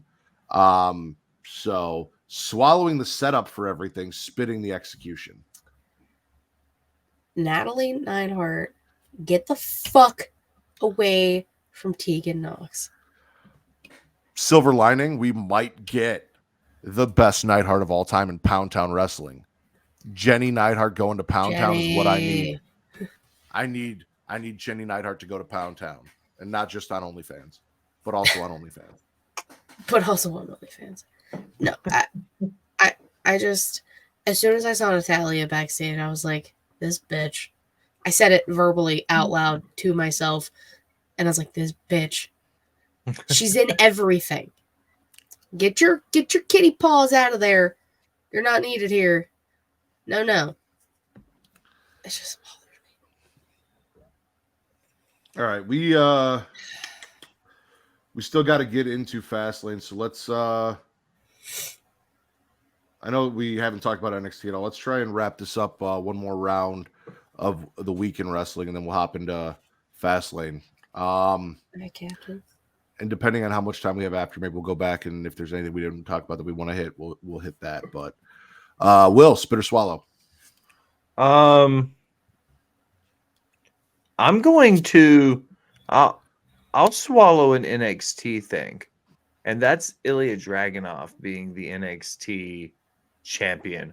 1000%. Mello is him, and whether he goes into something in NXT and does something awesome there, or if he finally gets called up and does stuff on the main roster, possibly a new member of Bobby Lashley's group. Many things are being circulated as to what's next for him. I don't care because he'll be great at it, but the bigger picture is Ilya Dragunov being the NXT World Champion, NXT Heavyweight Champion, and I'm absolutely fucking here for it. He's maybe the most technically sound wrestler not named Braun Breaker on that roster. Like, he's definitely the most well-rounded wrestler on the roster, I would say. All right. I'm gonna elaborate on this. Katie, I request that the last big thing from Dynamite is your next swallow. Okay. I think I can pretty much sum up NXT as a whole in my swallow with everything that you and I are probably going to want to talk about from it in one swallow. I think I've got a way to do that. Okay. On to what Will said. Yes, not only is Dragunov, but listen, he came out and cut a promo. I have no idea what the fuck he was talking about. No clue.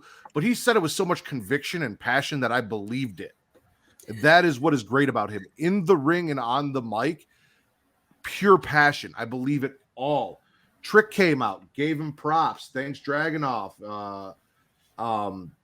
Ilya gives Trick props. We got Hayes coming out, a little butthurt. He's like, what's this about? Like, he beat me, and I thought we were friends, and North American title, blah, blah, blah, blah, blah. Dragunov tells Mello that champs are talking, and you should probably get the fuck out of here because you don't have a belt. Like, let us speak. The Trick has his back. He's like, hey, don't do him like that. Like, that's not cool. And then Mello starts doubting Trick and his ability to retain the title. He's like, it's easier to win a title than it is to keep it, which, wow. Dom interrupts, pours gas to the fire. Trick starts taking shots about Dom being a mommy's boy, which, I mean, if Rhea was my mommy, I would be too. Braun trying to buddy up to Mello as two guys that both lost championships, and then get him to turn on Trick, but he wasn't having it. I know Vince, if he was here, would be swallowing the fact that Dominic Mysterio got his North American title back, which made the whole thing with him winning at the pay-per-view seem like a fucking waste, in my opinion. So that's also a whole deal there. But all of this, everything that I just talked about, was set in motion by Will Swallow, which was Ilya Dragunov being motherfucking Ilya Dragunov. Also, Ilya Dragunov saying "whoop that Trick," the funniest thing to me. It's like, sir, you don't need to say that, but the way you say it, that's fun. I appreciate it. He was so proud of himself too. If Draco Malfoy was a wrestler instead of a wizard, it would be Ilya Dragunov. Okay. I love you, Will. Interesting. I like okay. how you laughed at me. You're like, shut up. And Katie's like, this motherfucker's not wrong. I hate him so much. You're high and she's drunk and I'm sober. So those are the three reactions. It wasn't that I was necessarily thinking you're right. I was like thinking about it. I was like, who else could it be? I don't know. That'd be a question. That's a conversation for another time. Katie, spit or swallow. So I mean, we have to swallow Adam Copeland just in general on Dynamite. And listen, he explained to the people on Twitter and on Dynamite why the fuck he's there. So if y'all are gonna keep bitching and complaining, fuck off. His children said, go be with Uncle Jay, hang out, have fun. Uncle Jay, Christian, comes out, mean mugging motherfucker, turtleneck and all, and MILF Hunter. Yes, the MILF Hunter. And with his new stepson. The stepson wasn't out there yet, but yes, he did come out later. And just like the interaction the two of them had, telling stories about like Adam, which sounds Edge. I can't call him Adam on the show. Edge being like, I came out there to stop you from destroying an icon, Sting, because you used to take his picture of the barber and want your hair like him, and I was Lex Luger, and like, you know, like actual backstory shit. And then they hug, and then Christian just with his whole chest, go fuck yourself, and then walks away. Man, fuck TBS. Don't bleep it. I get it though. Like everywhere they've gone, when they're together, Edge is the star and Christian's in the background. He had to go to TNA to break away from the confines of Edge and make himself something. He came to AEW to break away from the confines of Edge and do something. And he has. He's been fucking kids' moms, denigrating their dead fathers. He's the father that stepped up for Nick Wayne. And Nick Wayne realized that and took everything he said to heart, and it was a beautiful moment. And here comes Edge stealing that spotlight again. I get it, Christian. I'm with you. Like, I get it. I just thought it was so funny. Like, they hugged, they embraced. It was so sweet, and it was kind of quiet. Yourself. Go fuck yourself. My jaw dropped after I found out what the fuck he said. Because I didn't get to hear it live. Because they had to bleep it. As a wrestling fan, okay, Christian won a world title in WWE, won the big gold belt. He left the WWE to establish himself as a single star outside of Edge and Christian. He went to TNA. He won the TNA World Championship. He's won the Impact World Championship. I was there. Okay.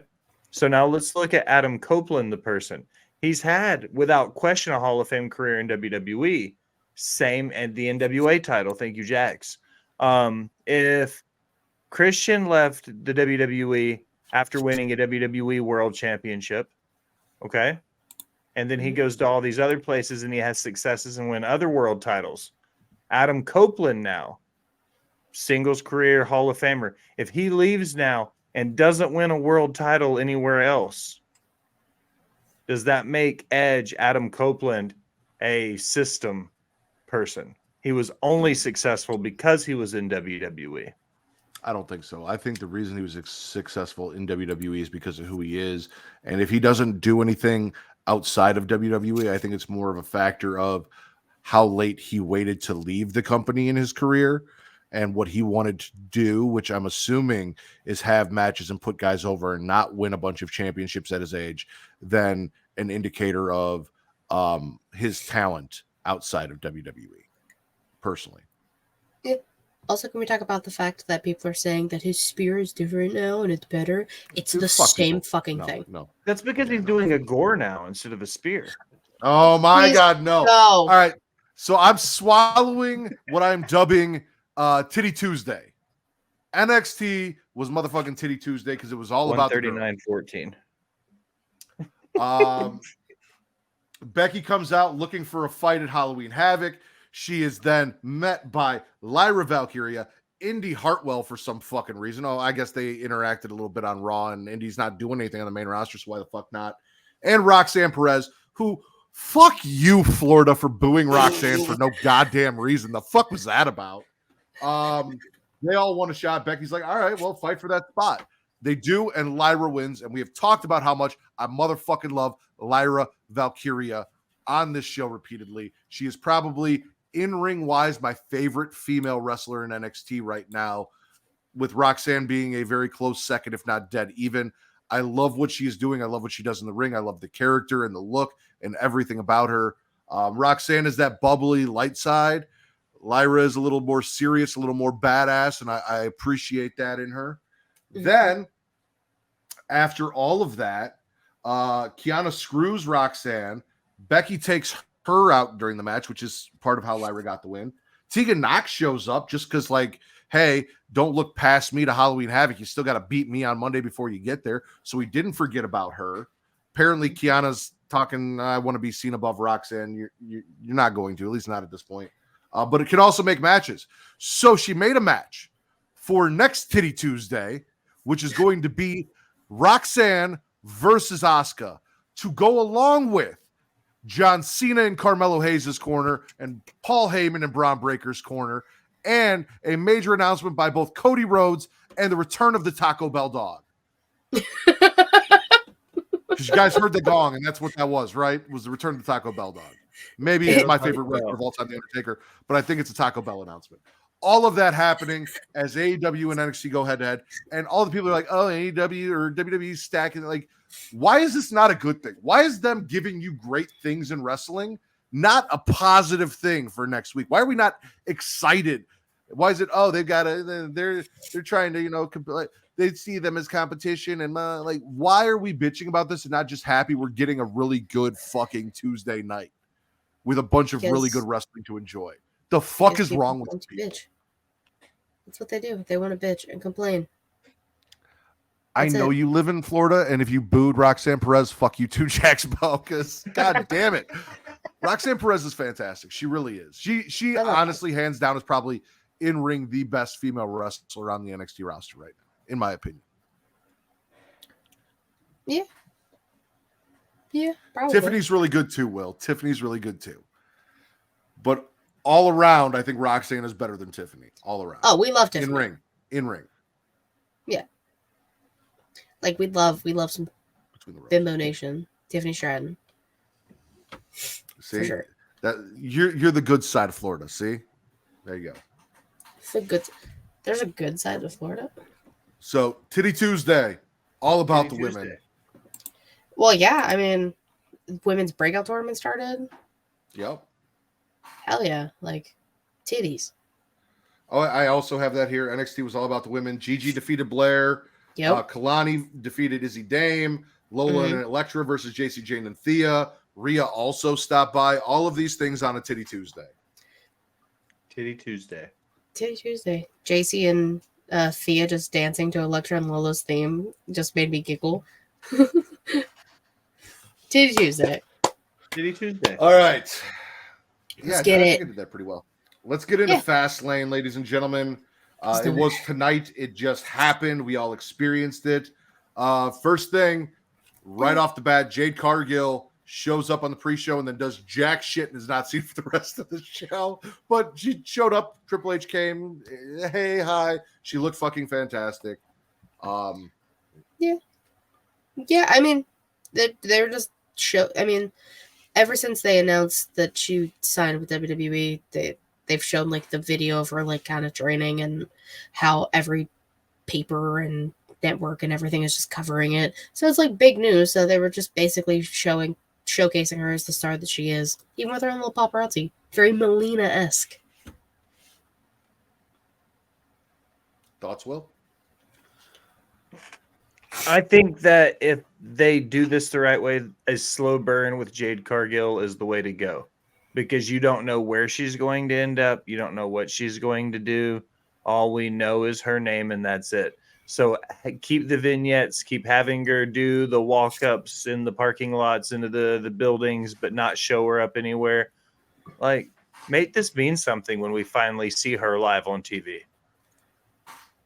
I agree. We kicked off Fastlane. Jay and Cody versus Finn and Damian Priest for the tag team titles. We had Dom and Rhea and JD McDun show up. Jay continuing flirting with Rhea on the outside in their interaction. We got a 1D Cody cutter, which gave us the win, and your new tag team champions, the American Nightmare Cody Rhodes and main event Jey Uso. I knew as soon as they made this match, I was like, oh, they gonna win, aren't they? That's wild. I don't know how I feel about it. But like whatever they had during that press conference, that's all I need. They were giggling. Cody, who is like one of the most like professional fucking people in this business, was cracking the fuck up during that press conference and couldn't like keep a straight face and focus. It was the funniest thing I've ever seen in my entire life. But he's happy. He's enjoying it. Edibles and catering is what I heard. Yeah, basically. William? We'll put them there. I love edibles. I love catering. I eat edibles and I have a catering company. So no. In my notes, I wrote Cody wins with a question mark, and I put that I gargled it because it was on my list for my spits and my swallows. I like the idea of Jay doing stuff without Jimmy, but I don't necessarily think that meant him winning the tag titles with somebody else, though. I like the 1D Cody cutter. That was amazing. I popped for that. Yeah. Because it seemed like don't get me wrong. I know predictability and people complain about predictability and blah, blah, blah. And I'm going to talk about that because there's some in this show. However, in this case, it looked like we had a clear cut way to get where I think everyone wanted to be for next year. And the closer we get to it, the more less certain it seems that that's where we're going. Like, it looked like we were going for a Jimmy and Jay feud, and then Jay went to Raw, and Jimmy tried to get back, and that was all confusing and kind of tainted the Bloodline story a little bit. Cody got Jay to Raw, and there's a draft that's supposed to go to SmackDown, and we're all like, oh, we know who that is, and we know what that's going to set up, and yay! And then they win the tag team titles together, and that doesn't fucking happen, and it's like... But now he's allowed on SmackDown. But still, listen... Yes, but also he showed up on SmackDown without being allowed on SmackDown anyway because brand splits aren't real, so it doesn't fucking matter anyway. Yeah, brand splits aren't real. We know that. Like, I don't really know where this is going, but it feels like we're just convoluting shit because we don't know what to do until we get to where we want to go, and I'm not even sure what direction we're going in anymore. I don't know if that's a good thing or a bad thing. But like, I mean, Cody completed. He didn't finish the story. He finished a chapter. He has been tag team champions before. This does not count. Just saying. Next up, we got the Almighty Prophets versus the LWO in Rey Mysterio and Santos Escobar. Carlito took his sweet fucking time to show up, but won the match. You know, he hit the backstabber, got the win for the LWO. Yay, I guess. I actually turned on Fastlane 3 seconds before Carlito's music hit. I was like, "Oh, hey, Carlito's here, cool." I was so confused. 10 minutes of him just not being there and it being a 3-on-2 for whatever reason before he just showed up. Love that. Oh, yeah, because didn't Ray say on SmackDown that he was like making a call or something? Yeah, did he leave him a voicemail and it took him that long to get it? And then I don't know how far it is from Puerto Rico to fucking Indiana. Like, I would, if they had shown him like pulling up to the arena, okay, I might have like, okay, he just arrived, it's a long drive, blah, blah, blah. It was a last minute thing, cool, whatever. But his music hit, his new music hit, which, and he came out like the last 5 seconds of the match and also kind of seemed a little blown up after the match for coming in and hitting a couple moves as finisher and getting the pin. So we'll see. Yeah, because they just had him backstage doing nothing.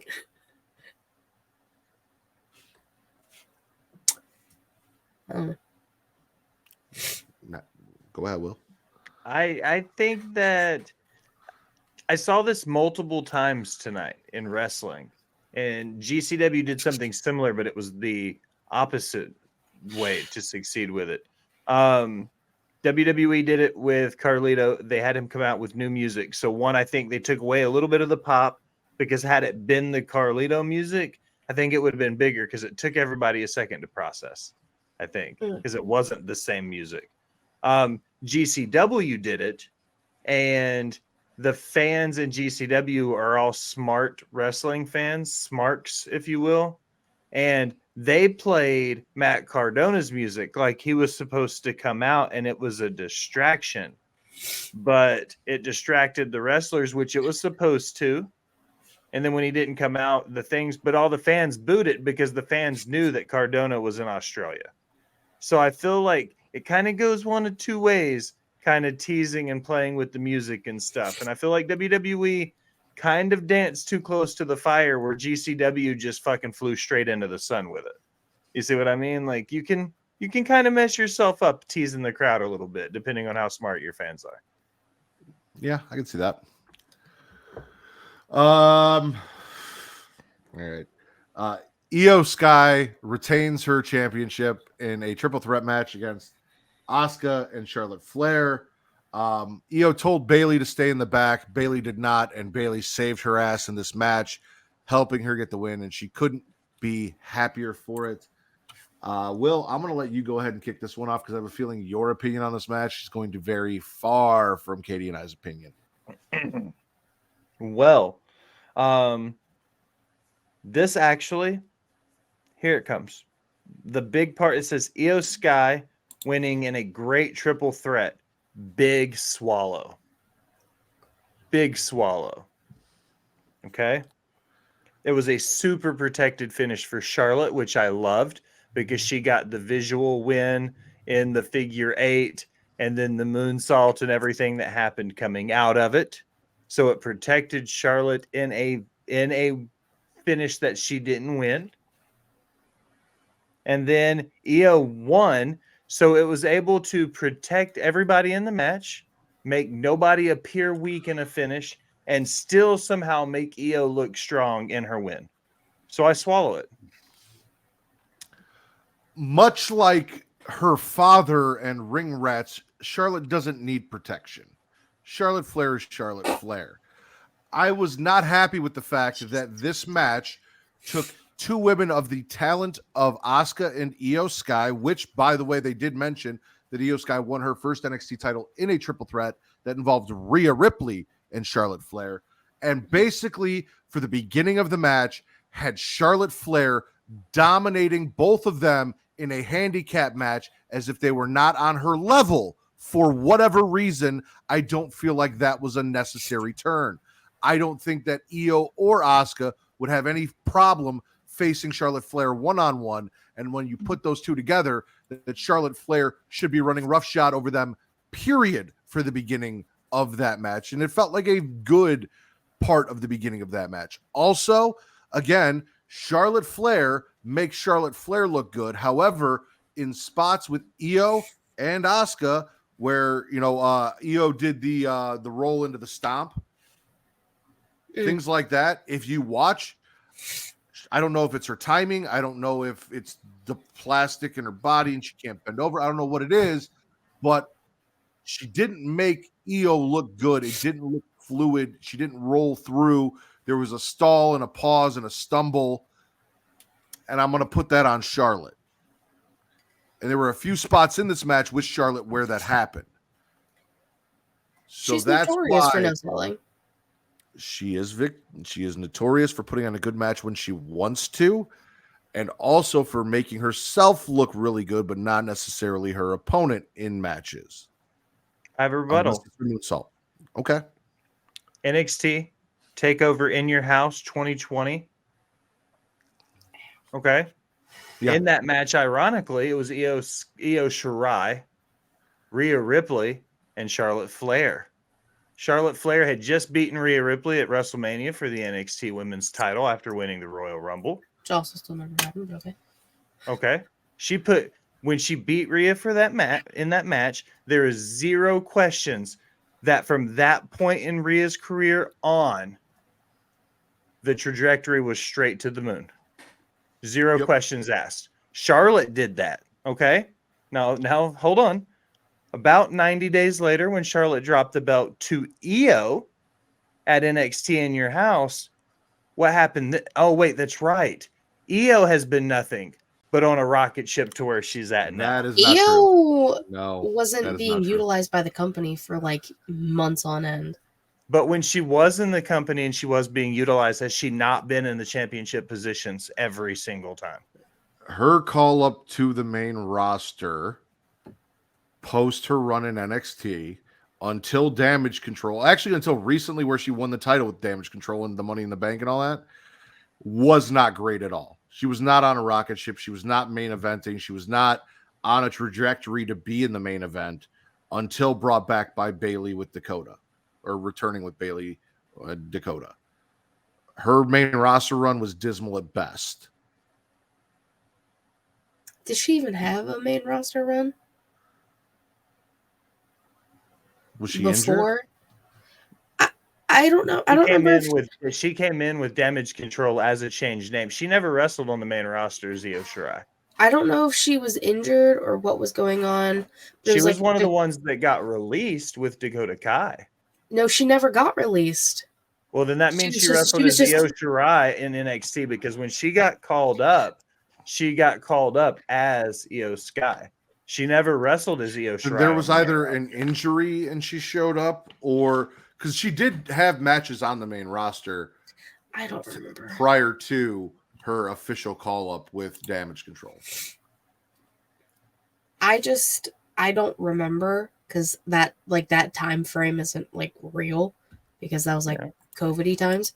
But like, I don't know. I have my thoughts, feelings, and opinions on Charlotte and I agree with Matt 100%. And I've been saying it for as long as I can remember. If she wants to make you look good, she'll make you look good. But she shouldn't be the one to fucking dictate that. You should always make your opponent look good.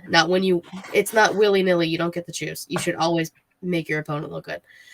And I love the fact that she got missed in the first 30 seconds of the match. And I was like, oh, yes. One-on-one. Io and Asuka, let's go. I thought she was going to be out the whole match. And then she wasn't. And then I got sad. So, I don't know.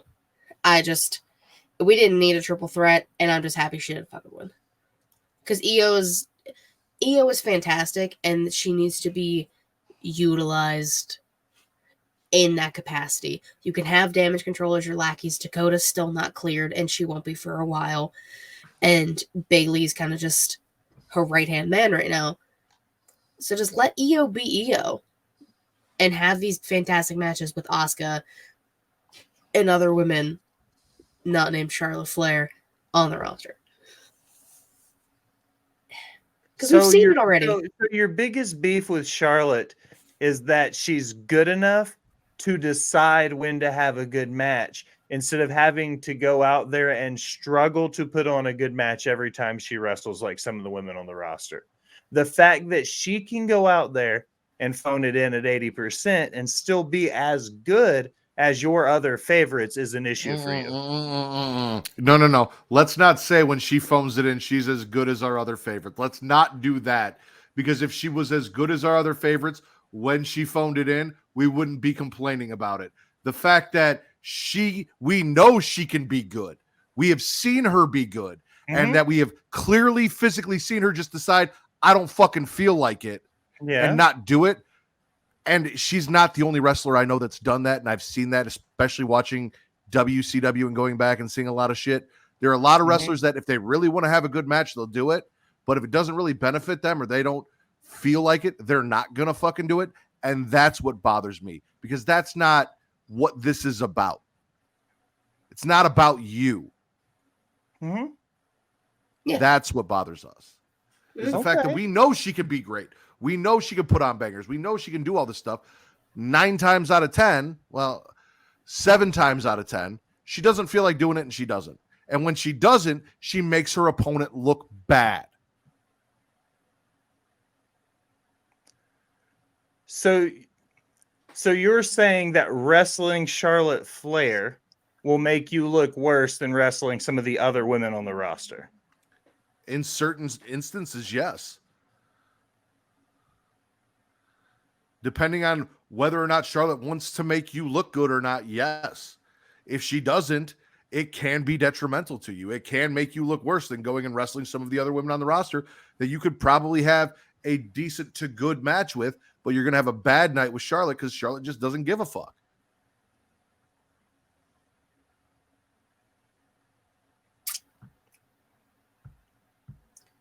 Can we just move on? I'm over this. We can. Next up, Pat McAfee tries to screw TC out of another WrestleMania by trying to get Indy to chant for and ask for and convince WWE to bring WrestleMania. 7 times out of 10 are just mistakes. I don't think so. I think it's deliberate. And then he introduces John Cena. We get Cena and Knight defeating Solo and Jimmy. And this is where I talked about it was nice to see someone do a super kick and go for a pin and have it be sold for a 2 count. Jimmy blasted LA Knight with a super kick after he was coming in, went and pinned him. LA Knight kicked out, and it was used properly. I see what you're saying now. Okay. Will's writing a thesis now on why I'm wrong about Charlotte. Taking notes so when we're in the show, I can come back to this. Okay. Pat McAfee coming out trying to screw TC out of another WrestleMania. Disrespectful. They already had one. Let TC have a WrestleMania, for the love of God. This man has been asking. Give him one, please. And then it gives me an excuse to go back to Vegas. I love the team of Cena and LA Knight, currently undefeated. Love that for them. That's what they said in their press conference, and it was funny. I laughed. I liked it. I thought it was a good time. I just like the two of them together. Like, Cena was, like, my favorite wrestler for the longest time. I mean, still is. But, like, everything he was, especially, like, before Super Cena stuff, is, like, kind of what I love about LA Knight. Just, like, the attitude he has, like, the cockiness he has to him, and he can back it up. And LA Knight can back it up. And I love the two of them together because it's Cena at, like, he's nearing the end, unfortunately. So he's nearing the end of his career, and LA Knight is, even though he's, like, 40, like, kind of just starting his WWE career. And I love the fact that they're utilizing the two of them together because Cena is going to have to go back to Hollywood as soon as the actor strike is done. Quite literally as soon as it's done. Which sucks. I'll answer that after the show, Allison. When we get to the post show, we'll talk about it. Will, unless I've really upset you about Charlotte, you don't want to talk to me anymore. Any thoughts on Cena, LA Knight? I think Cena and LA Knight is like a fever dream for anybody who's old enough to remember the Attitude Era. Because you remember the Firefly Funhouse where it was like all the different fucked up versions of John Cena? Mm-hmm. This is like another version of the Firefly Funhouse where you take all the super over wrestlers from the Attitude Era and you smush them all together and you get LA Knight. This is just like another fucked up version of the Firefly Funhouse. All right. I think this might have been my favorite match of the night. I think they did the tag team dynamic really well to get LA Knight over, letting him get the win. John Cena doing what John Cena needed to do and getting really excited to do the 5-knuckle shuffle and all the stuff that everyone popped for. The other tag team match was probably a better match, but again, I wasn't a fan of the title swap because I don't know why, if we have all these tag teams, that we're putting titles on guys that aren't a tag team, and that's just a personal gripe. So because there was nothing on the line for this, because I loved 3/4 of the people involved in this, I could give two shits about Jimmy Uso. I talked about it ever since that, whatever. But I love Solo. I love Cena. I love LA Knight. I'm all about it. Cena and LA tag team should be called You Can't See Me. Yeah. God. And then we cut backstage to Damian Priest, upset that he lost his tag team title, so he wants to cash in his Money in the Bank. Rhea, being the leader of Judgment Day, says, no, your knee's fucked up. Now's not the time. You're not ready. Give me that shit. Hand it over. She takes it. And in the most disappointing turn of events of the night, Seth Rollins defeats Shinsuke Nakamura, and Rhea Ripley does not show up with that briefcase, cash it in, and become your World Heavyweight Champion. I was really hoping that's what was going to happen. Champions. That would have been fantastic, and we didn't fucking get it. So, I didn't even think about that as a possibility. Now, damn it! Now I thought about that, and I also thought about Finn stealing it and Finn cashing it in and doing it. Yeah, that a lot of people have been speculating is going to happen. However, here's my thing: we talked about predictability earlier. This is one of those matches. Like Shinsuke and Seth put on a great match. However, as soon as Shinsuke hit Seth with the mist, I knew Shinsuke was losing that match, and the rest of it, as fun as it was to watch, was kind of pointless because I knew Seth wasn't losing the title. And I'm not going to lie to you, I love Seth Rollins. I love this version of Seth Rollins. I really wanted Shinsuke to win because I really want good things for Shinsuke, and I'd like to see him hold that title at least once. And this is the third time he's been in this third time I think he's been in a main event spot to win a championship, and they have not put it on him. He wrestled Roman for the title. He won a Royal Rumble, and now this. So this would be 3. So yeah, seeing Shinsuke getting passed over repeatedly in this position kind of sucks. I was kind of hoping this was going to be the one, and it wasn't. And once I saw the mist off the ladder and Seth get up, I knew it was just a foregone conclusion. I was just waiting to get to the disappointing part. I don't remember where I said it. It could have been on my show here, Young Kings. I don't remember. This is, I was saying the same thing about Dragunov. If you have Dragunov lose to Mello, then what the fuck is the point? Because you had him lose at Great American Bash. I think it was the Bash. And then you had, like, we were setting up for No Mercy. So, like, Dragunov had to win. And, like, that's coming from me, and I love Carmelo Hayes. Dragunov had to win, and Dragunov did. And it's great. It's making for great storyline purposes for everything involved. I was saying the same thing about Nakamura. This is the best Nakamura has been since his debut in NXT when he was killing it. And this is the peak right now of everything he's been doing with the like the vignettes he's been doing, the psychological warfare with Seth, targeting the back, all of this stuff, and like everything about it has been fantastic on Shinsuke's end and Seth's too. We love Seth Rollins. Everything he does is great. This was the time to put it on Nakamura. And they didn't. So now I ask, what the fuck is the point? What do you do with Nakamura now? You had him lose twice clean, if you want to put that, because this was the last man standing. 2 pay-per-views in a row, I guess, to Seth Rollins. Like, what do you do now? And that sucks. Because Nakamura is fantastic and can do that. And he's not given that opportunity. they're not giving him the ball to run with it. You know, like, it fucking sucks. Final thoughts, Will? I think that the build for Shin to get the world title might not be Rollins. You know me. I love old wrestling. And most of the time, it's the babyface chasing the car like a dog to get to the heel champion. There have been a few cases where a heel champion had to fight from underneath to become that all-powerful badass. And Dutch Mantel had to do it. Jerry Lawler's had to do it. So there are cases where the bad guy had to become the super bad guy. Think of like Frieza. You know, this isn't... We saw Shin, and then we saw him get knocked down. Then we saw the Intercontinental Shin, and he got knocked down. Now we see this version of Shin, and this, what we thought was the most badass version of Shin, got knocked down. But we haven't seen his final form yet. You see what I mean? Yeah. Yes and no, because it's also WWE. And I know how they are, and I know what they do, and I have expectations set for how this is going to go, and I don't think it's going to go well for Shin personally, based on history.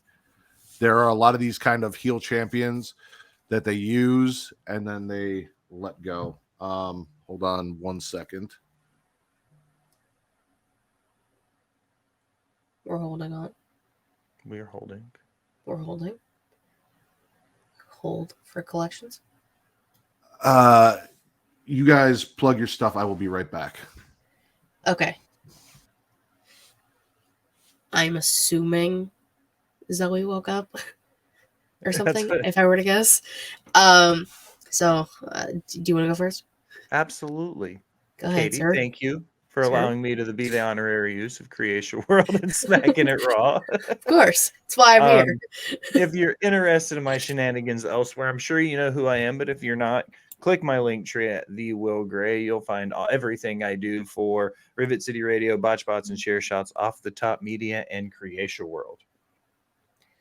Yeah. So for me, you can follow me on Twitter at KatieWrestling13. The link tree in my bio will take you to all things She Leads Showcase. With the new episode has dropped. We talked about it earlier. Inside the Mind of, I'm currently trying to figure stuff out. Matt and I are going to get together soon for Patreon stuff. So she says. We will. I had a busy weekend. I don't know what to tell you. We'll get together. But like, we're doing Getting Off tomorrow. Matt will talk about it more. You get 3 shows in a row with me and Matt. Guys. Hell yeah. I locked Kate out, so I had to go let her back in. Oh, that makes sense. Okay. Yeah.